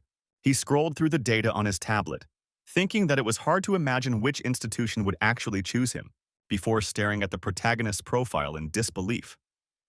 Jiang City Academy, 3rd year? Impossible. And his combat power exceeds 12,000? The guy gasped, exclaiming that Nate was a demon. It made sense now. He had killed 22 rare bosses at level 15, along with 21 people. The gentleman added that he was certain Nate would achieve great success in the future. The country couldn't afford to miss out on such a genius. He pointed to the screen, urging everyone to take a closer look. Stephen then remarked that this was an unknown level of combat power. What exactly was it? He then turned to Nate, asking in surprise why he was with him. The guy asked, wondering aloud if people from the Demon University were present. Stephen entered the crowded reception area, where people immediately began moving toward him, shouting that he had come to ask for help. Stephen hunched down and overheard that his son had once been one of the best, but had mysteriously dropped to level 4. They believed Nate was behind it, and they demanded his data. Romeo smiled, saying it had been a long time since they'd last met. He had heard everything and thought this was a genuine request for Nate's data. Stephen extended his hand, suggesting that they needed to carefully consider the matter. From what he knew, Nate had no involvement in the incident, which had actually been caused by his own university. Thus, he couldn't provide the data they were requesting. Romeo then asked what would happen if they issued an instruction to release it. Stephen spoke up, confident in Nate's immense potential. He believed Nate was their hope for the future, and he couldn't let him fall prey to scoundrels. He vowed to protect him no matter what. The crowd watched in awe and fear, observing the two powerful warriors standing before them. Romeo laughed and declared that he had expected things to unfold this way. He had sought advice and received the instructions he needed. Stephen clenched his teeth, recognizing how slippery Romeo was. He had already betrayed the headquarters. Regardless, Stephen knew which side he was on. As everyone turned toward the screen, they heard a cheer. Long live the vice director. Even the headquarters was on his side. Success seemed inevitable. But then there was a sudden rejection. Romeo blinked in surprise, realizing his request had been denied. It seemed there was a powerful backer behind Stephen. Stephen stared ahead, pondering if the higher-ups were also trying to suppress the information. It wasn't just him who believed in this. Others must share his concerns. A grin spread across his face as he muttered to himself that Romeo was a tricky one. But he wasn't worried. He would work hard to help him overcome any obstacles. A woman spoke up, acknowledging her superiors and remarking that her children must have caused some trouble. They needed to be dealt with to avoid further complications. Oscar spoke, clearing up what seemed to be a misunderstanding. Since others had trusted Stephen, he'd allow him to greet Nate. With that, he exited the room. Stephen pulled out a card, commenting on how impressive it was. Not only was it a generous auction item, but the ability to exchange it for level 60 armor made it quite valuable. He stared ahead, thinking that Nate had already surpassed 90% of the country's population. He couldn't afford to let him down now. The sunlight streamed through the window. Robert spoke up, apologizing but saying they could only provide a third of what was requested. Charlie added that the demands were steep. If he wanted everything, he would likely find no university capable of teaching him. The protagonist, caught off guard, opened his mouth in surprise. He then lowered his head, expressing his gratitude. He remembered some other matters and said he needed to leave. Charlie extended his hand, sensing that the protagonist was planning something dangerous. He asked why he was leaving. Robert looked at the protagonist, warning him that if he had a plan, it was better to abandon it. They could settle things, but killing people wasn't an option. However, he asked what exactly he intended to do with the materials he requested. The protagonist grinned, revealing his intentions. He was going to create the strongest weapon ever made. In the office of the Thank You Academy, the director announced that they had received a message from the Education Bureau. He instructed them to read it. The director spoke, revealing that the Municipal Education Department had decided that Thank You Academy would have to return all honorary awards received in the past 3 years. A student named Misha would lose his academic status and be banned from participating in the university entrance exams for the next 5 years. Everyone at the table fell silent as they heard the consequences. All teachers involved in the incident would no longer be eligible for employment. As for Wong, preparations needed to be made, and further action would be taken by the Discipline Quality Committee. They spoke up, declaring that this was the end. The punishment would do irreparable damage to the academy, with the best students now suspended. Success was out of reach this year, and other students were considering transferring. Tony sighed and commented that hard times had come. He feared they were about to regress to square one.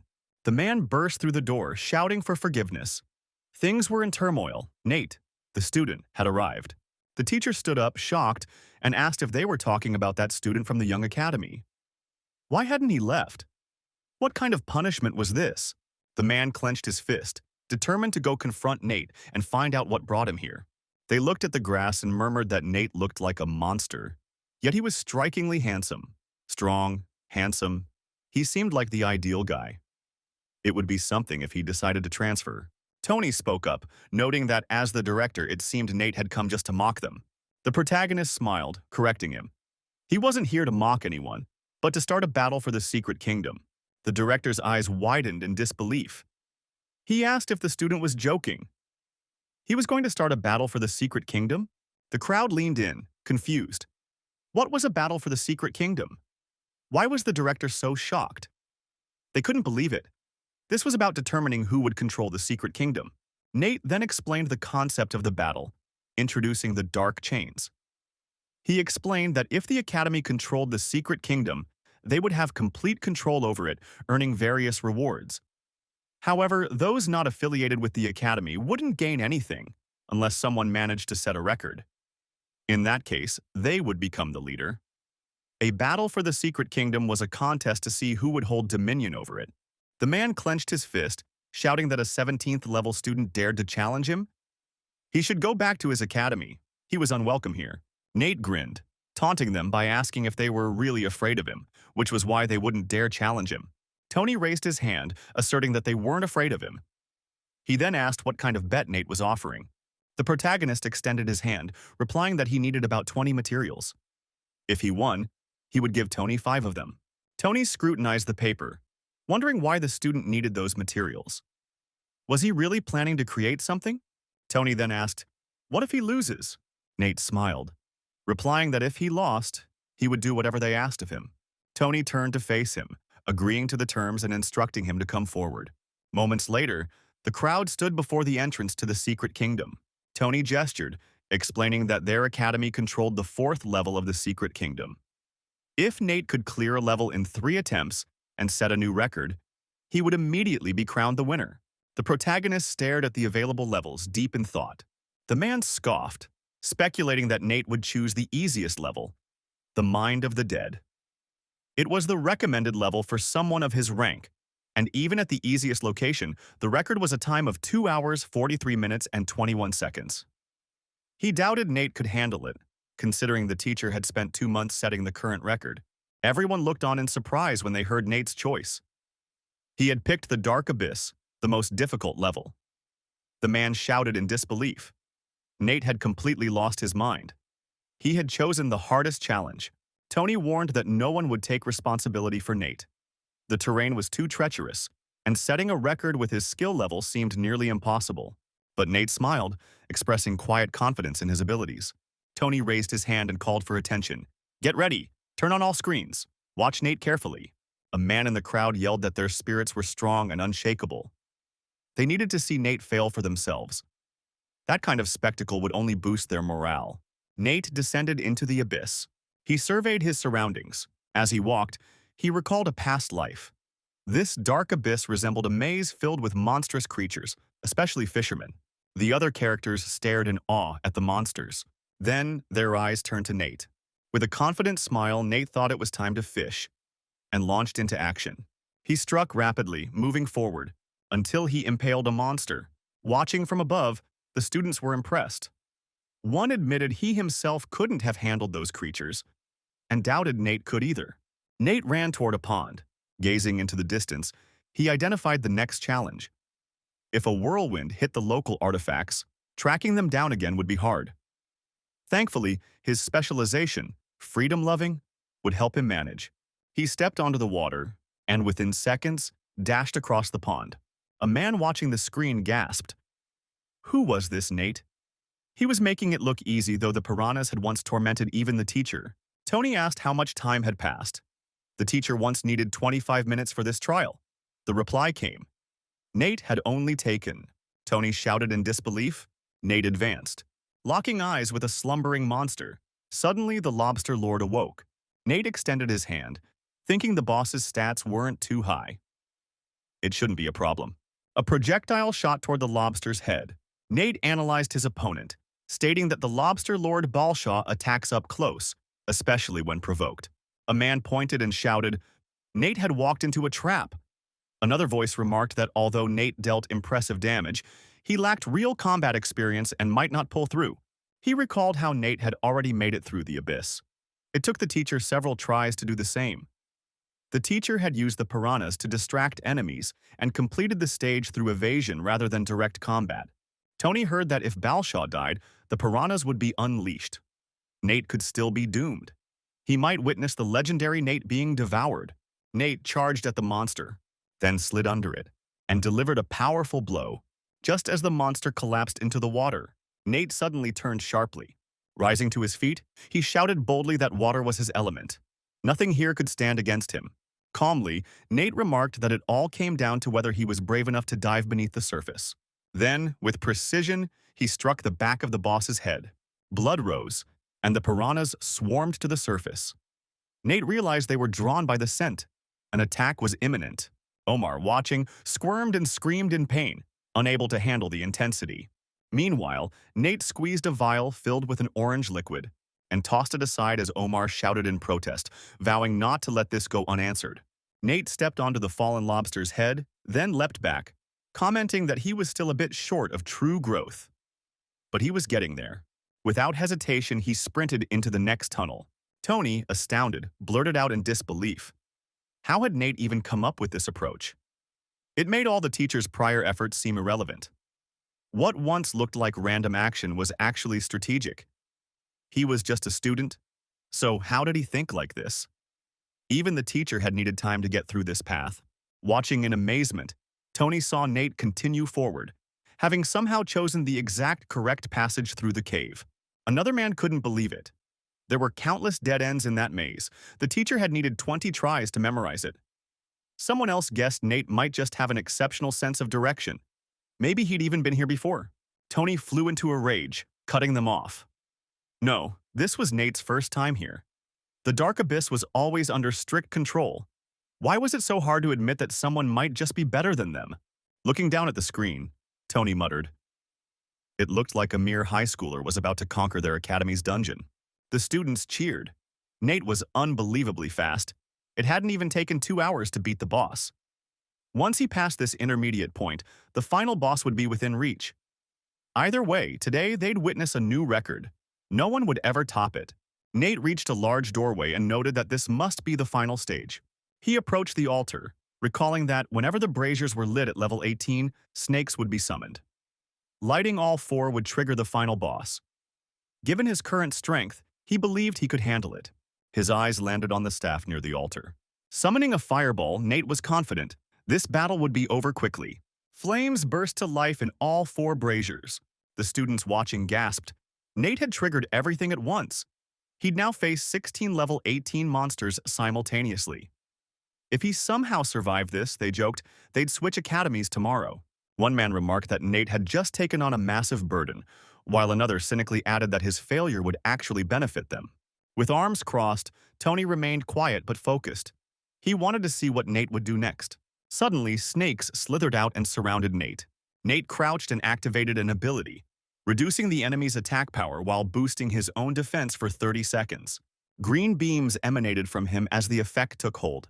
Then, without wasting a second, he leapt back, preparing for the onslaught. Nate pulled out a bomb launcher and fired without hesitation. A thunderous explosion followed. One of the observers shouted in awe. Nate's arsenal was too vast. His explosives not only reduced enemy attacks and bolstered his own defense, but napalm bombs also ignited enemies with precision. He pointed urgently at the screen. Nate raised his staff and cast a powerful spell, summoning a massive rock from above. It crashed down, followed by another explosion. A man clenched his fist in disbelief. This is insane. He's combining the skills of an ammunition expert and an elemental mentalist. Those are separate disciplines. Another added, the so-called free-spirited specialization clearly hides much more than we thought. Tony stood, voice shaking with emotion, shouting that Nate was a genius. His fusion of techniques and flawless execution left no doubt. The academy was being outclassed. Suddenly, the braziers roared to life. A massive serpent emerged, hissing, demanding to know who had dared to summon it. Nate calmly replied that it had been a while. Now was the time to test strength. Akmal roared in fury, vowing revenge for being summoned. The two clashed, dodging streams of venom and moving at lightning speed. Nate severed one of the snake's tails, recalling that the creature could resurrect. To stop it completely, he had to eliminate the other heads. Without hesitation, he charged straight into its gaping maw. He drove his weapon into one of the monster's heads. Then he grabbed onto another with determination. His eyes lit up with an idea. He'd use a grappling hook to lift himself closer. With swift strikes, he decapitated the remaining heads. Landing gracefully, Nate saw a glowing notification. A new record had been set. He eyed the message beside a treasure chest and commanded it to open. Smirking, he muttered that this was exactly what he came for. He was now one step closer to the ultimate weapon. The students erupted with cheers. Nate had broken the record in 1 hour, 56 minutes, and 32 seconds, nearly twice as fast as the previous best. They declared no one would touch that time for the next 1,000 years. The portal flared with blinding light. Tony, watching it all unfold, realized the truth. The dark abyss now belonged to Nate alone. Their belief in the permanence of their past achievements had cost them dearly. A decade of complacency had caught up to them. Nate stepped through the portal, calmly stating that he had fulfilled his side. It was time for the academy to honor its promise. The director extended a hand in acknowledgement, assuring him that their academy would stand by its word. Within a week, he'd receive everything he was promised. Nate nodded, then added with a sharp gaze, he wanted 3 of their secret kingdoms. Would they have the courage to wager them? Panic broke out among the men behind. They cried out that this was too much. Any further challenge, and they'd be left with nothing. Tony snapped back, outraged. Did they truly think they were that weak? By their own rules, they couldn't refuse a challenge for the kingdoms. He then looked directly at Nate and proposed a counter-offer. If Nate managed to win all 3 secret kingdoms, they would double the amount of promised resources. But there was one condition. Thank You Academy would merge with Jang Academy. Ralph silently stared at the glowing tablet in his hands.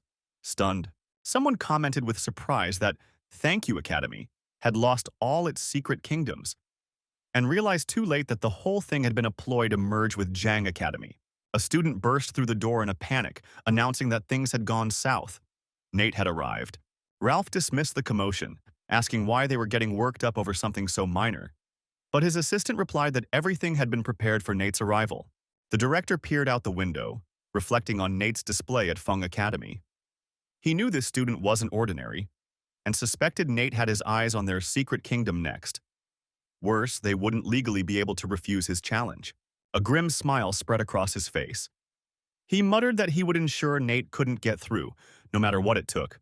At that moment, Nate stood calmly at the gates of the academy. A fighter named Rocky pointed at him, boasting that he had reached level 22 and specialized as a kick gong master. He wanted a duel. Nate raised an eyebrow and asked whether Rocky truly believed he could stop him. A bystander, stunned, asked what was happening. A teacher challenging a student? That wasn't allowed. The rules were clear. A level 22 couldn't duel someone at level. It was unfair, even illegal. Another added bitterly that Rocky had really messed up this time. In the conference room, an elder snapped at others to search for Nate's weaknesses. Rocky yelled back that he didn't need their judgment. Nate should have chosen their academy in the first place. With a shout, Rocky launched forward, leading with a punch. Nate reacted instantly, blocking the blow with precision. He countered, sending Rocky flying. The teacher had only milliseconds to act, but Nate's defense had been flawless. No one had ever countered his moves that quickly. Nate leapt into the air and landed a crushing blow to Rocky's chest. Rocky was slammed into the ground and lost consciousness. Nate turned toward the next opponent calmly. Students watching from the window gasped and shouted. Nate wasn't here just to prove a point. He was launching an assault on the entire academy. If even a level 22 teacher couldn't stop him, who could? They wondered what would happen next. Nate asked loudly if they really thought they could deny him access to their secret kingdom. Would they try to take him on one by one? A blonde fighter clenched his fists and shouted back defiantly. Nate wasn't unbeatable. He would show his true power and claimed Nate must be exhausted by now. He couldn't possibly have enough strength left to face the secret kingdom's trials. Nate replied coldly. The sooner they finished, the better. The blonde's body began to glow with a brilliant blue aura, but it suddenly froze, trembling uncontrollably. Nate summoned a firearm to his hand, and without hesitation, fired. The blonde collapsed, crying out in disbelief. What kind of ability was that? Even the teacher couldn't defend against it. Where had Nate gotten such power? Nate turned to the rest and shouted for them to come forward. He wouldn't wait.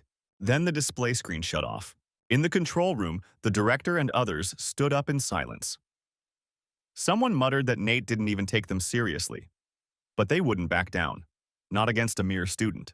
Outside, Nate stood over his fallen opponent, unshaken and ready for whoever dared come next. Ralph glared at Nate, eyes full of tension. Nate calmly spoke, inviting the challengers to form a line if they'd come to face him.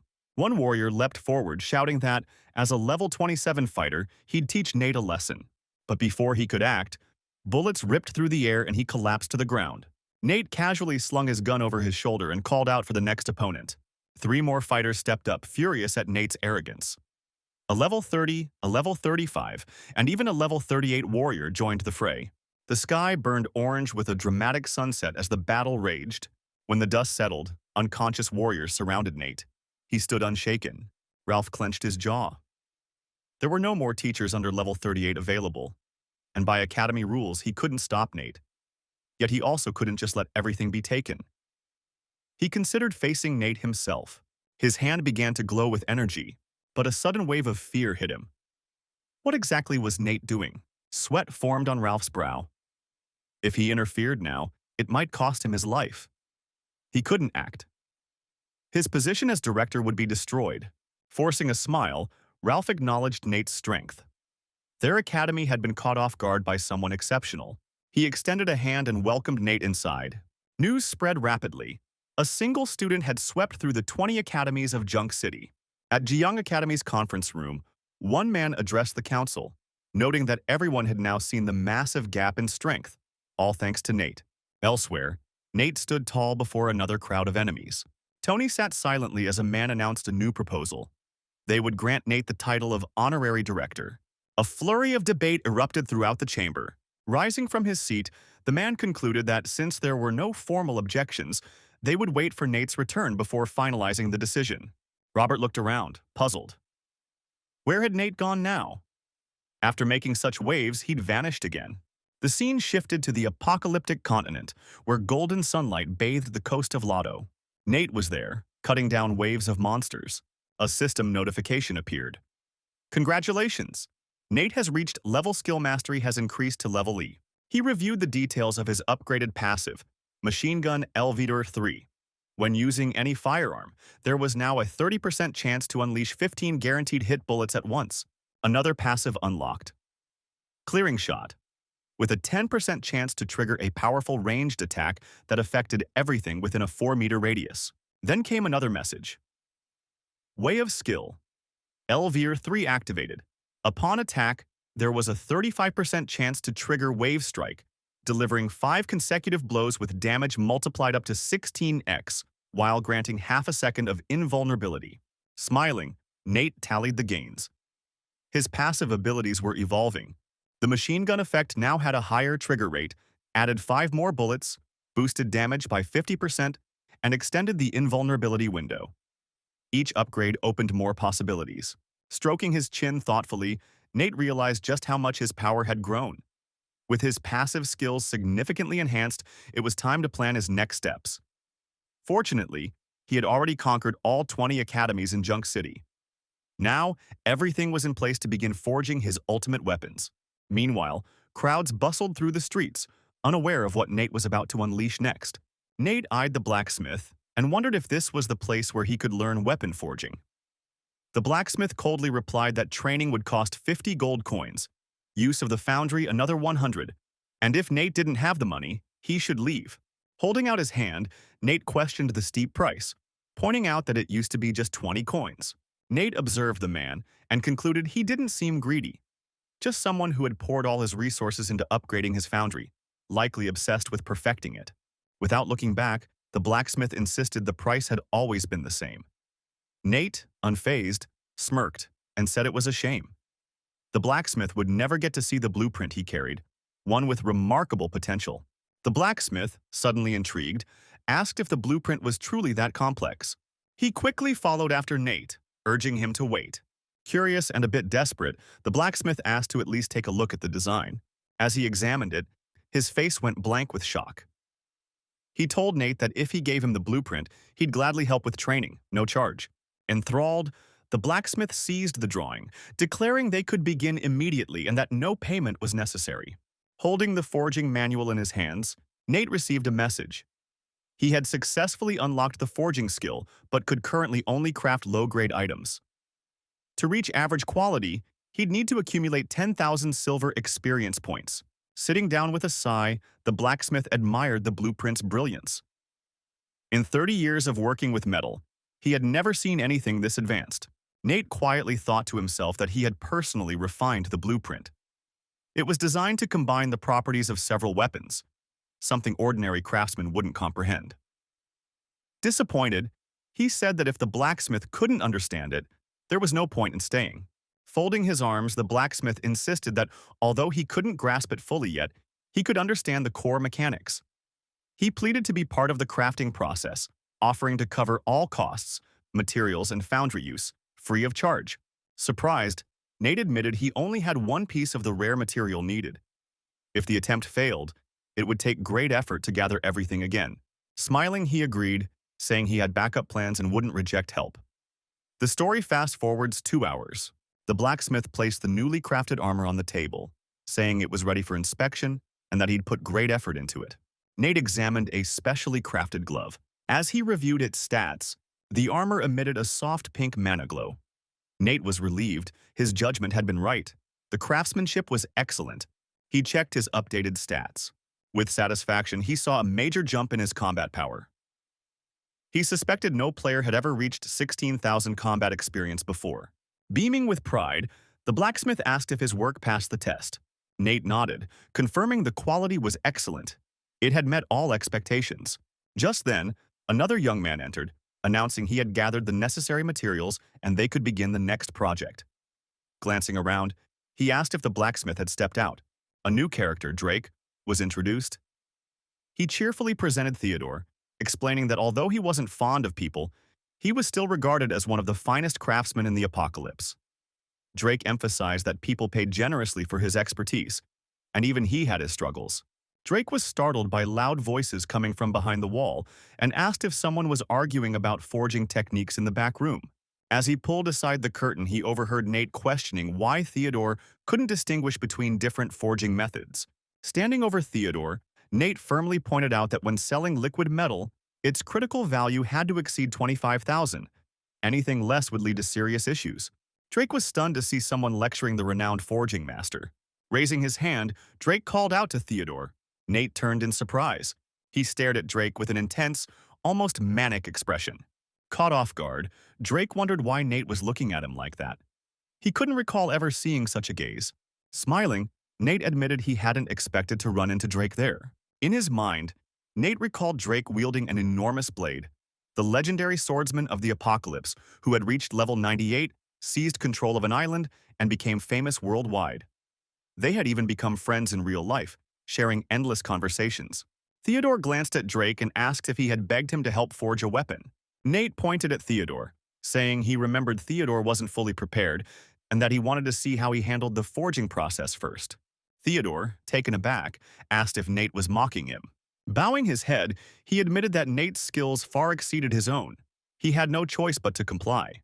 Theodore began forging the weapon. The story moves forward 2 hours. Beaming with joy, Drake held up a finished sword, proud to have helped create a level 24 weapon. Standing before him, Theodore stated that few in the world could outmatch his forging ability. Drake tested the blade, remarking it felt like it had around 100 stat points with excellent speed. Still stunned, Drake turned to Nate and asked why he was helping him, cautioning that Nate wasn't someone to take lightly. Nate crossed his arms and replied that since Theodore had proven himself again, he could now focus on his own tasks. Sunlight bathed the forge in a warm glow. The scene shifted to nightfall. The windows of the forge glowed brightly in the darkness. A radiant stream of energy erupted from the weapon they were forging. Theodore, amazed, explained that such a golden glow often appeared when a weapon was completed, yet this one was only ranked 1, which made it all the more surprising. They closely inspected the unique, umbrella-shaped spear. Nate studied its stats in astonishment. As he held the spear above his head, he realized it had 25% more base damage than a similar weapon from his past life. No one would suspect a level 20 student to be walking around with a weapon boasting 150 base damage. Smiling, Nate casually said he would now switch to a machine gun. The spear immediately began to transform. Theodore was stunned, asking if this was really the weapon he had helped craft.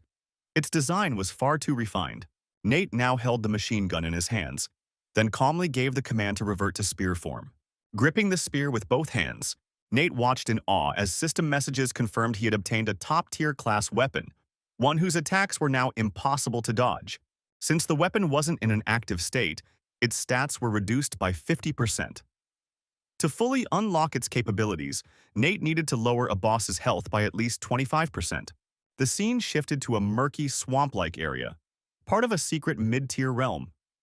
A crowd had gathered before a glowing pink portal, whispering among themselves. Some pointed out that teams included players at level 27 and 25, and questioned where a seemingly under-equipped level 22 kid like Nate even belonged. Standing quietly among them, Nate noted that about 10 minutes remained before the start. He reflected that events were unfolding just as they had in his previous life. Eyeing the blue portal, he reminded himself that he needed to stay ready for what was coming. He tapped a command, beginning the transformation of the Sphere of Nothingness. A system message appeared. The Sphere of Nothingness is a skill that allows you to launch an orb at an enemy, dealing continuous damage. The orb struck every half-second, delivering high impact and impressive speed. Holding the sphere, Nate thought it wasn't bad. After converting it into a passive skill, its stats improved significantly. During its cooldown, he could capitalize on a brief 3-second window to inflict bonus damage, and even stack 2 or 3 more passive skills during that interval. He accessed another projection and mentioned to himself that it was time to try something new, though he wasn't sure if it could be transformed. A new notification popped up, introducing the skill Dazzling Pattern, which replicated a powerful attack lasting 30 seconds. While active, it boosted physical and critical damage and reduced incoming magical damage by 10%. It also unlocked 7 additional attribute enhancements during its use. A vibrant pink sigil flared into view behind him as the system congratulated Nate on acquiring a dazzling pattern born from darkness.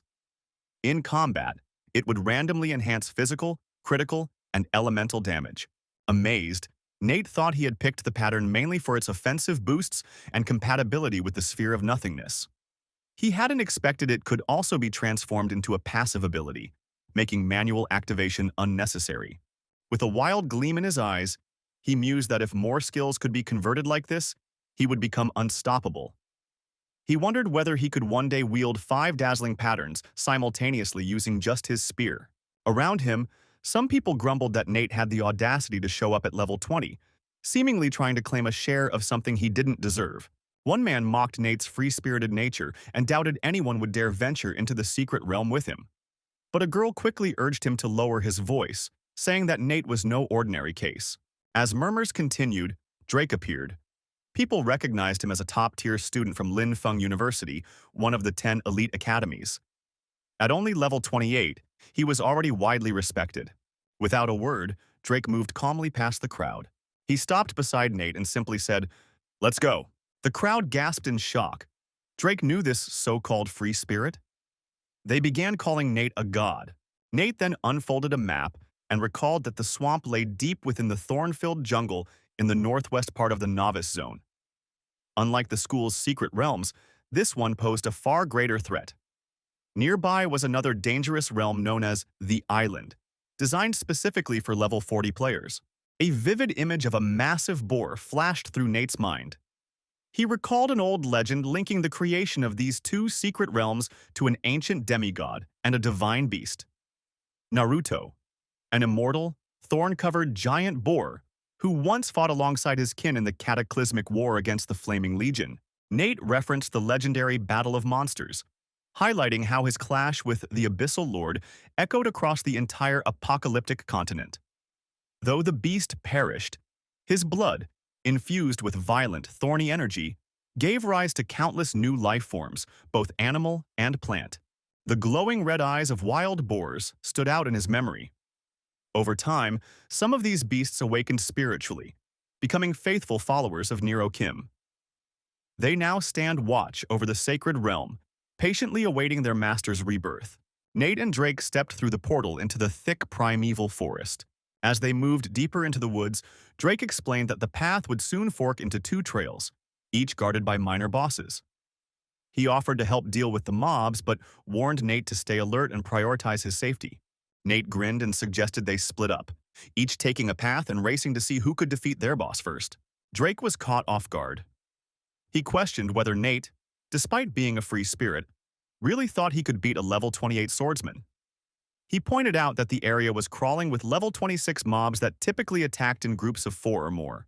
Nate smirked and asked if Drake was the one who was scared. Drake covered his face in mock frustration and warned Nate not to blame him if he ended up dead. Choosing the left fork, Drake noted there were more monsters in that direction, making it his pick. As Nate darted down the opposite path, Drake called out, wondering why he chose that way.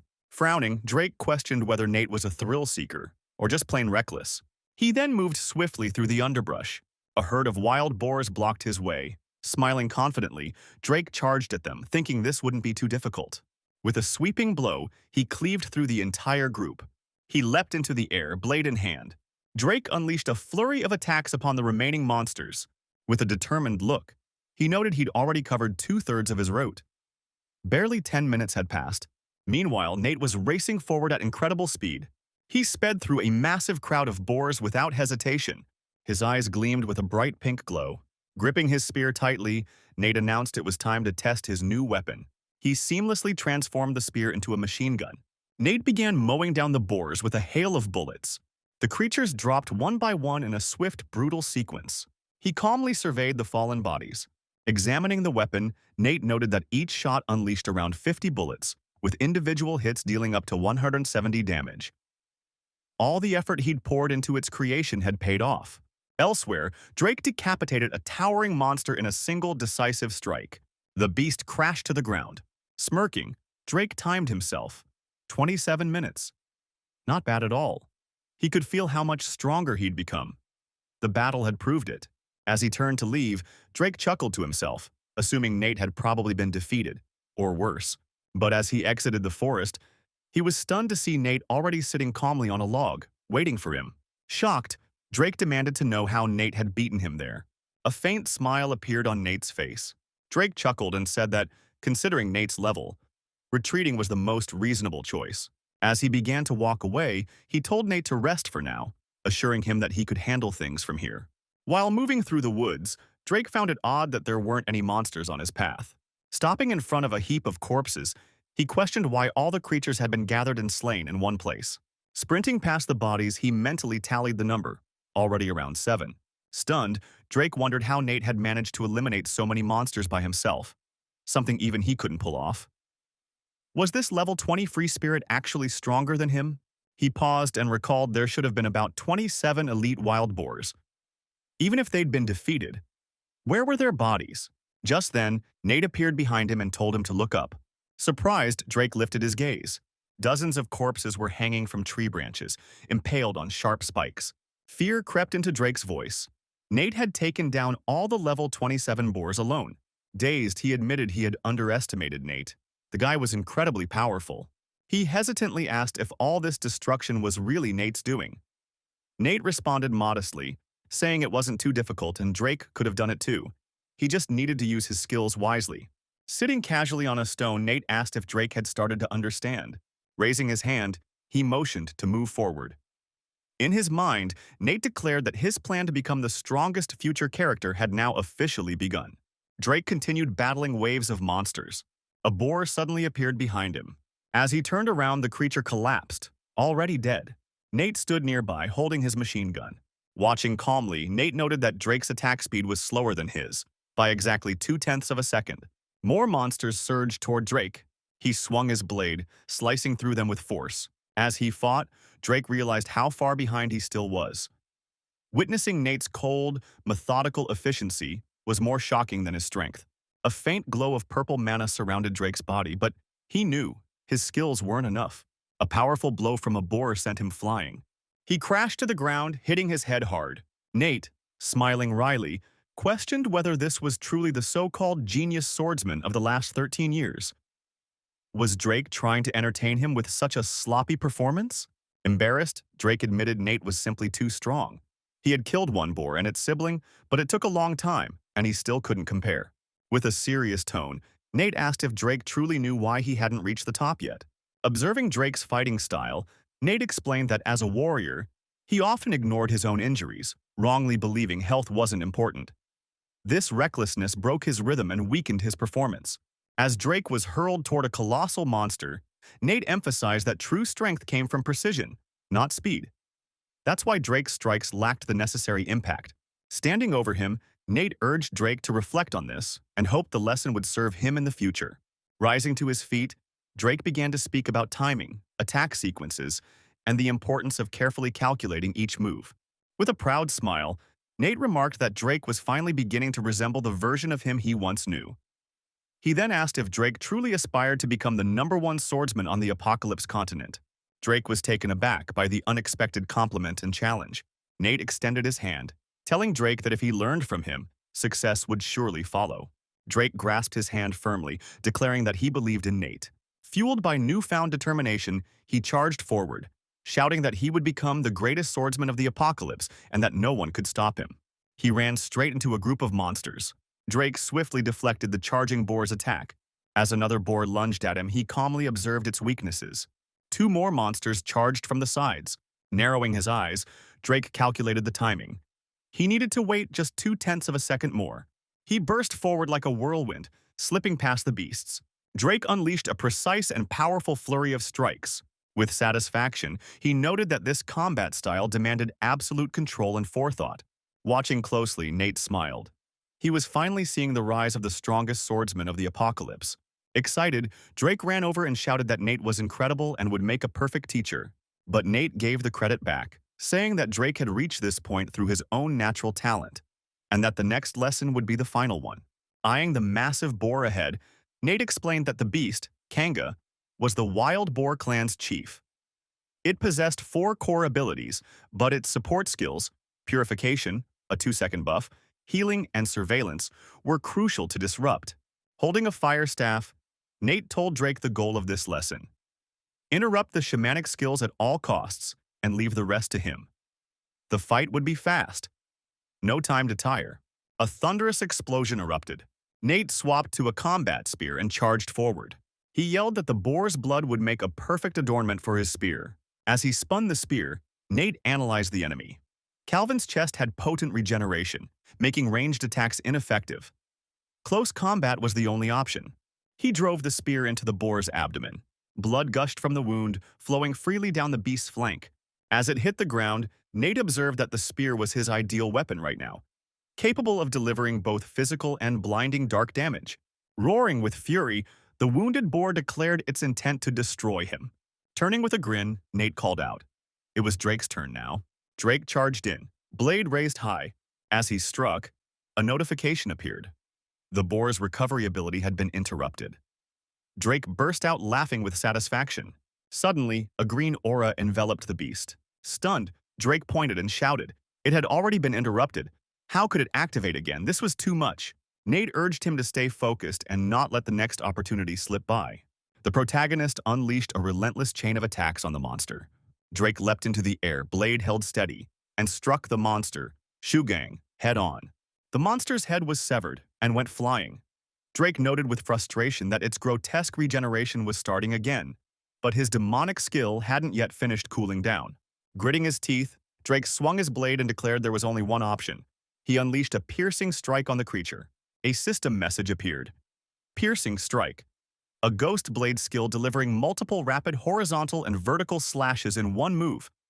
Can cause dizziness in weaker foes and increases damage to large enemies for 5 seconds. Holding 2 glowing orbs aloft, Nate commended Drake's progress and said he was finally getting it. But now it was time to witness a skill that reduced health directly. Nate launched a barrage of magical blasts at the enemy. The boar collapsed, crashing into the earth and raising a cloud of dust. The dying monster roared in defiance, crying out that he couldn't die yet. His master still needed him. Nate calmly raised his hand in front of his face. A dark sphere emerged and hovered ominously over the wounded boar. The sphere exploded with force behind it. Staring at the defeated beast's corpse, Drake cheered. This was amazing. The enemy was completely obliterated. Beaming with joy, he added that he was certain Nate would go far and attract even more students with time. Nate closed his eyes briefly, thinking that if he could reunite his former comrades soon, they'd be able to traverse the Apocalypse continent together once more. Drake suddenly pointed and asked Nate to look at the map. Studying it, Drake explained that their final destination was ahead, a zone guarded by 100 elite wild boars. Once they reached and cleared it, the mission would be complete. With hands on his hips, Drake noted proudly that they'd only been at it for 2 hours and 3 minutes. They might actually break the record. Smirking, Nate asked if Drake had the guts for something even more thrilling. Without warning, Nate shoved Drake off a cliff. At the bottom, a wild boar stood calmly inside a tent. Drake crashed directly into the tent. He landed on the unsuspecting boar, which squealed in agony. Terrified, the creature cried out, asking if Drake was there to rescue him. They grabbed the creature by the head. As it struggled free and fled, it pleaded for them to stop saying absurd things. While running from a massive horde of wild boars, Drake yelled that this was way too intense. He felt like he was about to die. Suddenly, an ice wall materialized between him and the charging beasts. Nate appeared, rushing to protect a goblin. He told Drake to leave the rest to him. Still stunned, Drake pointed out that there were at least 100 wild boars closing in. Despite the odds, Drake charged at them, shouting that he would sacrifice himself if needed to buy time. They continued running through the chaos. Suddenly, Drake came to a halt and turned around. Nate declared that this was the final moment. All the enemies of that race had gathered. He pulled out a massive gun. Nate fired the cannon and was launched into the air, soaring away. A system notification appeared.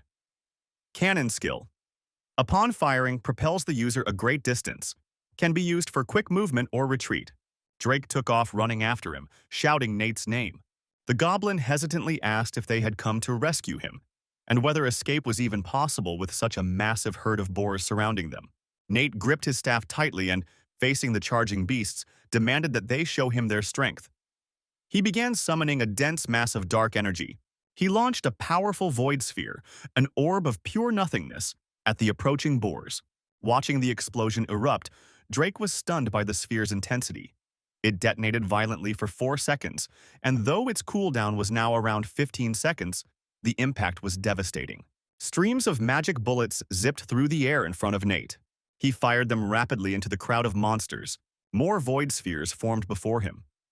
Nate calmly told Drake not to rush. This was only the beginning, and the full force of the spell had yet to be revealed. The void spheres slammed into the ground, unleashing a crushing, destructive blast. Alarmed, Drake shouted, asking where the 2 new void spheres had come from. With a wild glint in his eyes, Nate reflected that these spheres typically didn't last long, and most players could only summon 1. But after a passive skill activated, the void spell had changed. Now reusable, it had become an ideal ability. Looking satisfied, Nate invited Drake to follow him, promising more wonders ahead. A system message appeared, congratulating them on completing the mission. Their time was 2 hours and 14 minutes. Their average team level was 24, and they were ranked first. Other warriors looked up at the leaderboard and exclaimed in disbelief. They'd finished in just over 2 hours, a full 37 minutes ahead of the second-place team. Then again, they mused, what else could be expected from a god-tier player? Nate raised his umbrella and was met with a barrage of system notifications. He reached out and opened the treasure chest before him. Another notification appeared. Drake excitedly clenched a glowing orb and announced that he had received level 35 shoulder armor, then asked what Nate had gotten. His jaw dropped as he realized he had also received a second circle item in ghost form. Nate told him that if he chose to sell it, he shouldn't accept anything less than 50 million.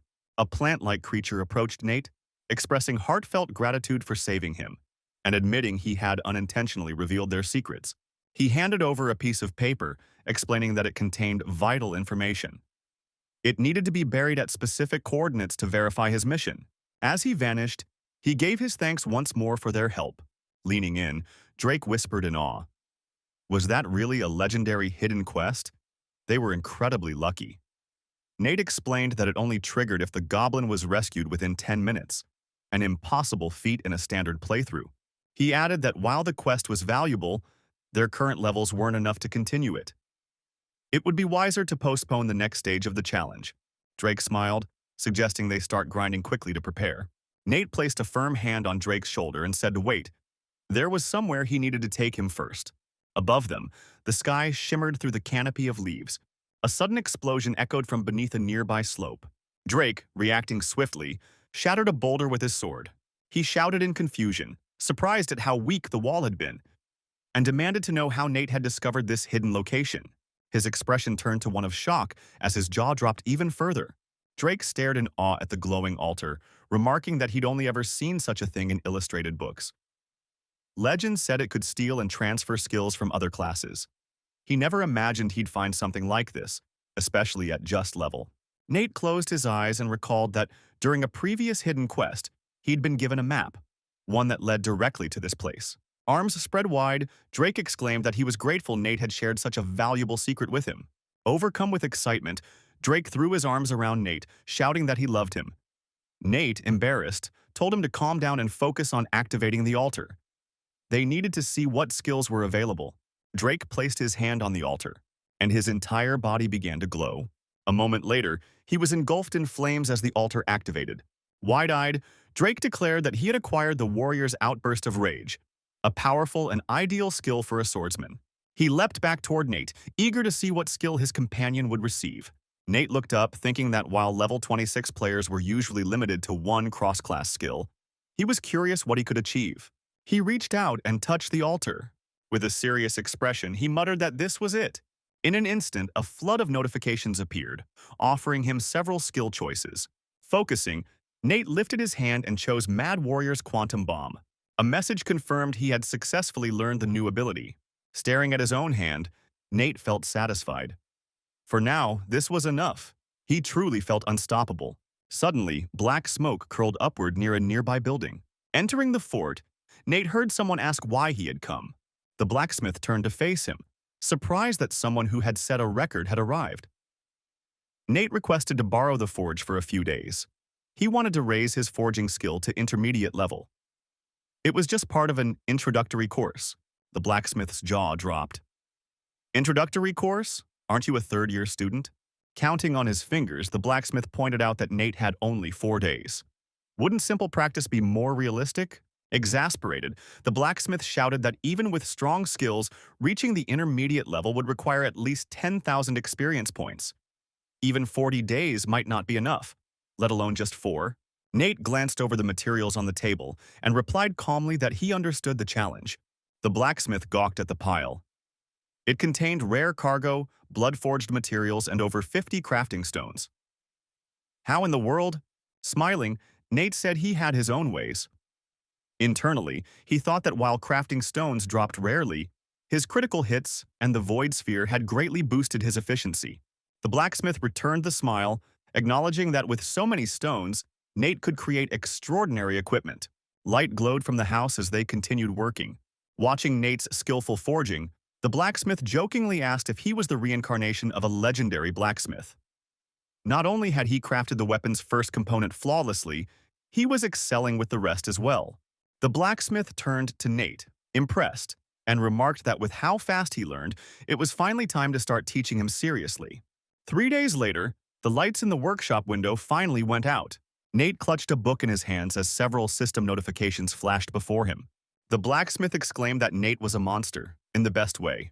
He stared at the equipment Nate had produced, shouting in disbelief that in just 3 days, he'd not only gained the full 10,000 experience points needed, but had also crafted 46 out of the possible 50 items. Wiping his brow, the blacksmith added that Nate was already 92% of the way to mastering intermediate-level forging. Even he, a veteran from the continent of the apocalypse, couldn't compare.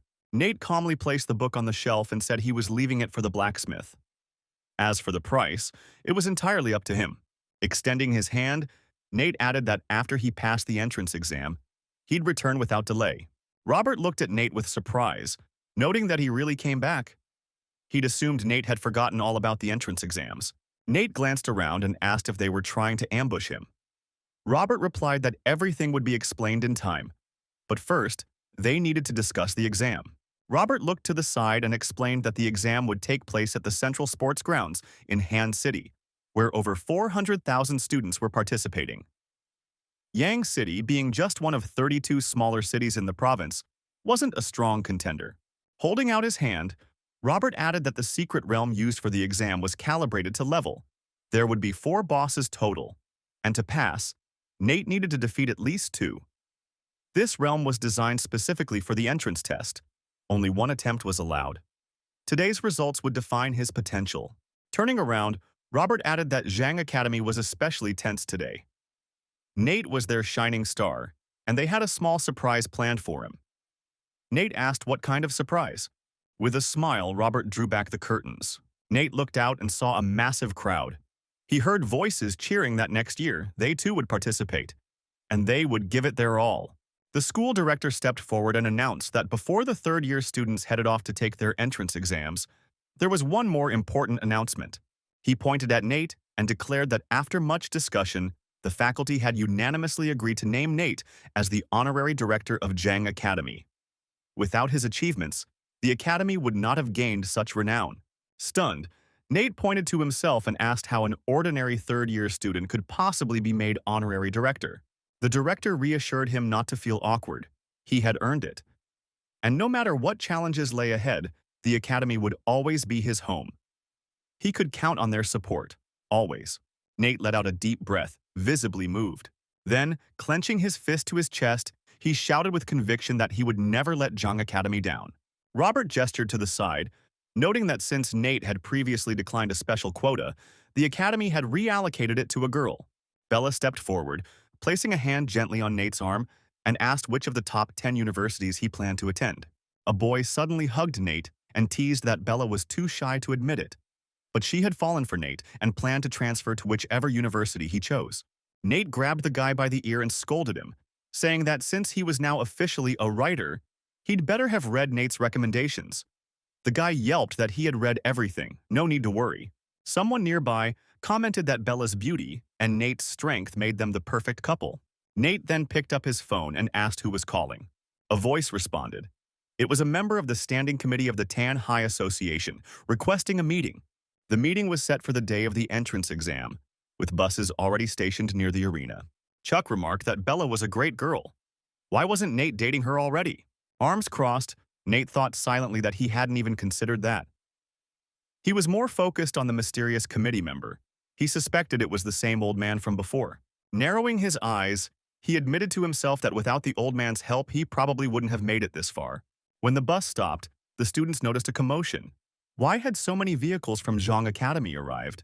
Peering out of the windows, a few students complained about Zhang Academy taking over the parking area. Wasn't this supposed to be the #1 academy in the province? Harry snapped at the group to quiet down, reminding them Zhang Academy hadn't even reported how many buses they'd bring, and that they were clearly overstepping by occupying others' parking spots. Pointing directly at them, he scolded that parking space allocations were based strictly on budget. Bobby chimed in, incredulous. How could a bunch of backwater students dare to challenge them? Tony stood silently, taken aback. Stephen stepped forward. calmly observing that the crowd seemed quite energetic, even this early in the morning. A man greeted them, extending his hand and explaining that he was there on official business and would notify management. Stephen declined. He had come on personal business. Then Stephen turned to Nate, offering a friendly handshake and asking how he was doing. Harry was shocked.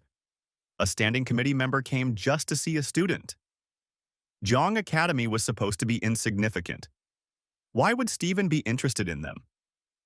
Then Stephen simply said they could see the reason for themselves, and that the parking spaces should be handed over to Jong Academy.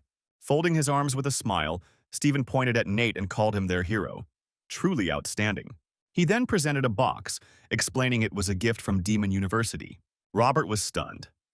Even the 10th-ranked university was sending Nate gifts? Nate smiled, asking them to thank the university on his behalf. Stephen laughed and said he surely must be proud, and yes, he would pass on Nate's gratitude. Watching from the side, Robert was astonished. Even a committee member knew Nate personally. Jong Academy's reputation would only rise from here. What other surprises did Nate have in store? Meanwhile, a group of scientists was monitoring the exam progress from the central control room. One of them commented that Hanwoo Academy had been humiliated publicly, yet they still acted as if they had something worth showing. Enough with the chatter. The real test was whether the candidates could pass. It was time to focus. Here was the ranking of the top 1,000 promising contenders. And with that, they turned their eyes to the leaderboard.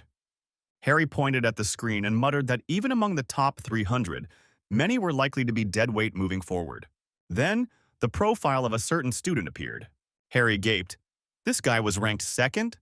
Then who was in first place? At that moment, Nate's information appeared on the screen. Harry leapt from his seat, shouting in disbelief. Level 20 with an SS rating? Impossible. The room erupted in noise. People shouted in shock.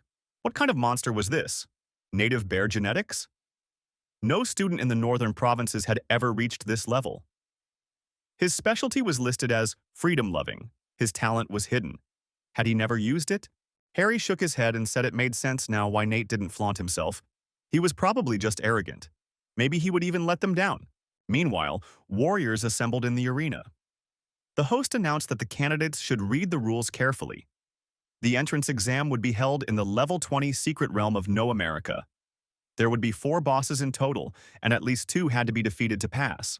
A bright flash of light signaled the beginning of the exam. Nate extended his hand and reflected that today's results would define his limits. This time, he had to show his true power. Cloaking himself, he silently vowed that strength was the only way to gain status. He couldn't afford another loss. He wouldn't seek help from the old man again. He had to be stronger. With eyes full of determination, he stepped forward. It was time to act. A vision of a man appeared before him, accompanied by an interface stating that he could upgrade the secret realm or the blue star system. But only one option was available. Nate reviewed the prompt, thankful that he had already upgraded all his core abilities in advance. He was ready to choose. He selected the basic graph upgrade, deciding it offered the most balanced advantage. A green seal was summoned, followed by a flood of system notifications. Suddenly, his rank shifted on the leaderboard. The crowd gasped. His stats had changed. Was this real? What was Nate hiding? He had become the first student in national history to receive an S grade. As Nate entered the exam zone, he saw robots and recalled that this was Morgan, the once great city of wonders, now overrun with radiation, monstrous machines, and mutated creatures. Staring into a massive crater, Nate heard the announcer explain that all candidates had been teleported to the entrance of Morgan's underground palace. The trial had officially begun. Looking ahead, Nate spotted the first boss. The stairs leading downward were swarming with mutant rats the size of wolves. He would need to clear them first. The rats launched themselves at him. Nate unfurled his umbrella weapon, thinking he couldn't waste time. He dove directly into the hole, flying downward. Upon landing, he noticed a strange, shimmering liquid pooling on the ground. Smirking, he recognized it. An old friend had returned. The sticky sludge monster opened its gaping maw and let out a roar. Nate summoned a machine gun, noting this version was far stronger than before. Its level had doubled, and it now had 500 more HP. But this time would be different. He had at least a 50% chance of winning. Without hesitation, he opened fire on the monster. A precise shot struck its head. One bullet was all it took. He had neutralized it in a single blow. In the assembly hall, Harry commented that the results looked promising, but nothing was final until someone completed the secret kingdom entirely. He turned to the screen and noted that only about a quarter of the participants were showing signs of real progress so far. Suddenly, he pointed and exclaimed in disbelief. Nate had already eliminated the sticky sludge monster. Everyone stared at the display in shock. Only a few minutes had passed since the exam started. How had he done it so quickly? Unfortunately, there was no replay function. It was too early to make conclusions. They would just have to keep watching. Meanwhile, Nate stood before a horde of robots. Observers shouted in amazement. Who would dare charge into that mechanical army? These robots weren't basic. They were rigged with explosives. Even at level 20, they doubted anyone could handle it. A man with glasses raised his hand and remarked that Nate really was an SS-ranked student. Clearly not just hype. His buffs were excellent. Nate began evading the explosions. The audience in the hall gasped. What kind of skill was this? Not a single bomb even grazed him. It was as if he could predict their movements. That must be the precision and foresight of an SS rank. Two observers speculated aloud that the second boss must be appearing soon. Nate had just escaped from 100 robots. Now wouldn't they swarm him from every direction? Robert leaned in, watching closely, wondering what Nate's next move would be. Nate dove into a pool of strange pink fluid. A gigantic spider-like robot emerged. The spider landed near him. Nate looked up, then leapt into action. He released an electric shock, stunning the spider robot. Bombs began raining down from above. Nate summoned his staff and declared that the real fight was about to begin. Darting to the side, he shouted that the operation had started, then struck the spider bot directly from behind. In response, all the surrounding robots collapsed, piling onto the spider robot. A deafening explosion shook the screen. Nate calmly walked forward into the next passageway. One of the observers cried out in awe. Nate had used only 2 relatively weak abilities, and yet he had taken down the boss and 100 mobs. A true genius, the first they had seen in a century. Finally, there was hope for their country. Harry raised his voice, calling for divine blessing and proposing they shift the primary screen feed to focus on Nate. The crowd agreed enthusiastically. They would assign the smaller monitors to other candidates. If anyone wanted to watch their students, they could use those. For now, all eyes should be on Nate. The bespectacled man silently fumed. This glory should have belonged to Hanyu Academy. Someone else had stolen the spotlight. Clenching his fist, he reminded himself that with the entire nation watching, there was no room for mistakes. The observers watched as Nate stepped out onto a platform guarded by a green robot. Nate stared ahead, thinking that defeating Morgan, the deadly machine before him, could earn him a place in any of the top 10 universities. As the massive robot turned to face him, Nate recalled why defeating Morgan was such a rare opportunity. The robot's core skill, aging energy, reset its energy every 5 seconds and inflicted 5% physical damage per cycle to any enemy within a 50-meter radius. Within a minute, most would lose over 60% of their health. Survival chances dropped fast. Calmly resting his hand on his elbow, Nate smirked. To him, Morgan was nothing more than a glitch in the system. He charged forward.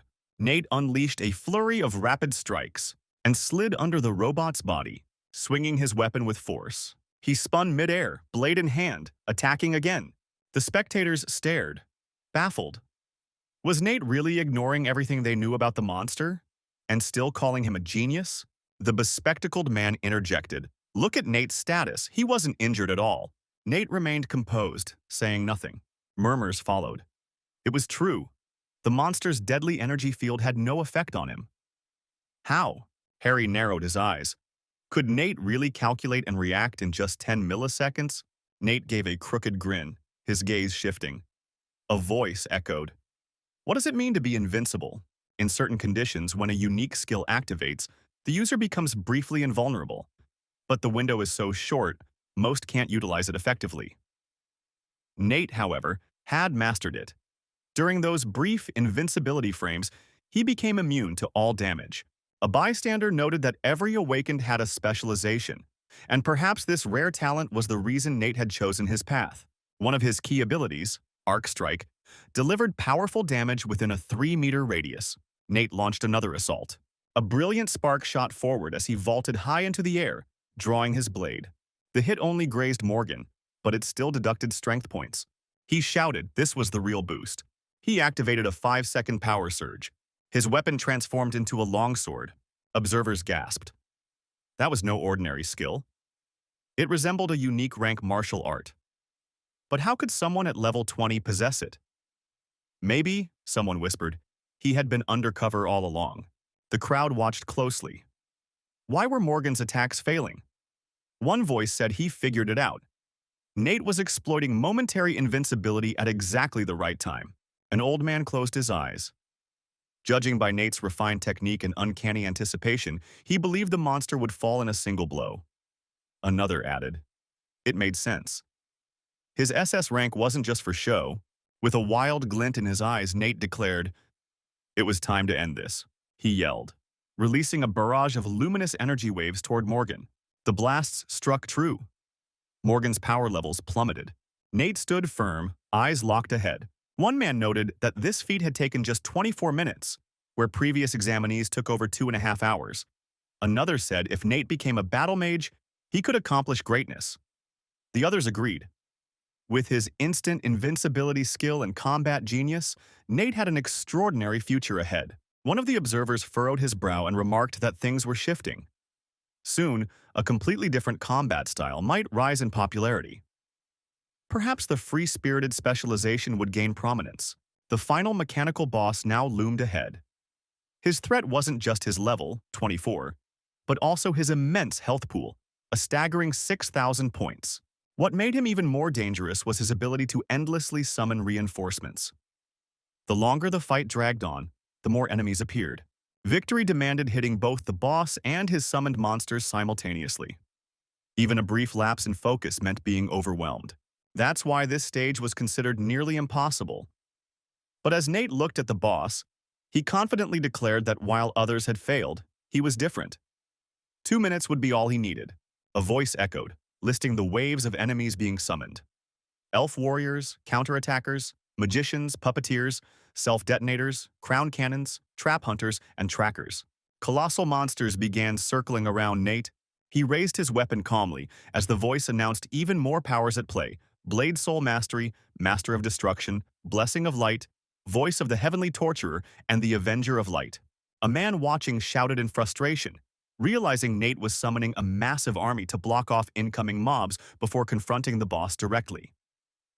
But others pointed out that 2 minutes had already passed. Was this really part of his plan? Nate calmly changed his weapon to a machine gun and said, "All right, let's begin." Suddenly, a bright light ignited on the boss's control node. Explosions erupted all around the battlefield. Nate narrowed his eyes, a cold gleam flashing in them. The boss's energy was visibly dropping. His strength points were depleting rapidly. Nate shouted fiercely, "Bam!" A stunned voice blurted, "Wait, what just happened?" Meanwhile, Oscar from Honda Academy, who was currently in second place, covered his face with his hand. The voice acknowledged Oscar's strong performance. He had cleared his own trial in just 30 minutes. For a moment, it looked like he might take the championship. But the board lit up with a message congratulating Nate of Young Academy. He had officially passed the entrance exam and was crowned the champion of Hubei province, finishing in just 30 minutes. A new all-time record for an S-rank candidate. Oscar gasped in disbelief. How did he manage that? Fred from Hanoi Academy, ranked 6th, yelled that it had to be a joke. Hangul Academy had been defeated. He stood there stunned as a loud cry echoed through the room. A girl took aim and fired at her own monster, then glanced at the results board and declared to Nate that she'd give it everything she had to catch up to him. Chuck, grinning with pride, said Nate had just performed another miracle. Their academy was destined for fame now. In the crowd, a girl screamed, overwhelmed. Nate was amazing. She was in love. The audience buzzed with voices wondering if he had a girlfriend or how they could send him gifts. Not only was Nate powerful, he was charming too. A student approached the director with a grim update. Many fans of Nate were now requesting transfers to Young Academy. Ron swore under his breath. Then he rose, placed a hand on his chest, and declared, "May God bless our nation. That young man is a true divine messenger." A fleeting thought passed. Finally, someone worthy of recognition. Another observer nodded and said, Young Academy has finally put Hangul Academy in its place. Robert remarked that decisive moves, like trump cards, can completely change the outcome of a battle, though victory had taken them quite some time to achieve. The hero, smiling at the scoreboard, credited his win to a creature summoned just in time, though he admitted that such tactics are hard to repeat in real combat, as enhancements lose effectiveness over time. The scoreboard displayed a congratulatory message for passing the entrance exam, noting that his high score increased the value of his reward. He had earned 182,133 points in the secret realm and received a precious prize. The hero expressed surprise at the massive experience gained from the secret realm. For a level 20 trial to grant such treasure was unexpected. Perhaps the exam served a greater purpose. He was eager to discover more. The scoreboard celebrated his acquisition of the S-rank skill book, Basic Attack Speed, and Nate expressed joy at obtaining such a rare reward. Excited, he explained that due to his class restrictions, he could only access Academy-approved books. Getting an S-rank book so early was a huge bonus, and the attack speed boost helped counterbalance his low agility. He recalled the concept of the agility limit. As agility increases, its effect on attack speed diminishes, but thanks to the book's technique, he wouldn't suffer from that limitation. The scoreboard confirmed the gain, a 15% boost to attack speed. With this, his current attack speed was now 8%. Nate clenched his fist in triumph, proud that his attack speed now surpassed that of anyone else at his level, even some at level 1. Turning toward the monster, he noted there was still one last hidden reward to obtain. Holding a vial of holy water, he recalled that the boss could drop a special mask. After pouring the contents, the board announced that he had received the secret reward, the leprosy mask, which allowed him to change appearance, height, and weight, with a cooldown of 12 hours. A voice affirmed that all rewards were now collected, and the next phase, admission, awaited. A massive board broadcast congratulations on the hero's victory. The protagonist reappeared in a public square. Onlookers turned their attention to him. A voice greeted and congratulated him, announcing him as the year's champion. Someone in the crowd shouted that they always believed in him and that he truly earned this victory. Another voice proclaimed that he was a once-in-a-millennium talent, someone the nation needed. Yet another person declared that the country's future depended on him, that he should lead them to glory and overcome all challenges. The hero frowned, sensing that the government wanted to brand him as a patriotic figure. If monsters ever threatened the nation, it would be him on the front lines. Gritting his teeth, he thought grimly, "What a nightmare this is." He then asked that his teachers, who had trained him, be given the floor. People looked at him, questioning if he understood their expectations. The young man replied casually that he simply wished to meet the teammates who would stand beside him in future battles. Even though he knew the country would make decisions without consulting him, he still longed for like-minded allies on the battlefield. He added that since the teachers were so pleased with his victory, surely they'd be willing to support him in future battles, right? One man closed his eyes and chuckled, calling Nate a joker. He said their abilities couldn't compare to his. Another voice chimed in, agreeing. How could they possibly match someone like him? They were merely being polite, Nate responded, slightly amused. Noting how careless their words were, he challenged their reasoning, reminding them he was only a student, while they were level 30 and 40 instructors. Were they truly that weak?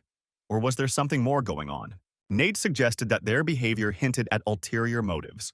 The crowd reacted with outrage, accusing him of trying to manipulate them for his own gain, using them as pawns. They warned they'd report him, but another voice interjected, saying it was no longer necessary. They had heard enough. Then, a man named Harry raised his finger and declared that, as a representative of the education department, he would take action. All 6 teachers were dismissed. Their reputations would suffer, and their academies would be downgraded to 2 stars for the next 5 years. One of the teachers pleaded for another chance, admitting their mistake and begging for mercy, citing the many mouths they had to feed at home. The young man smiled, praising Nate for being not just talented, but also perceptive and sharp. Nate replied that he appreciated the compliment.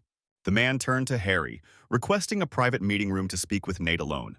Inside the conference room, the two sat across from each other. Steven sipped his drink and asked Nate if he was familiar with the top officials.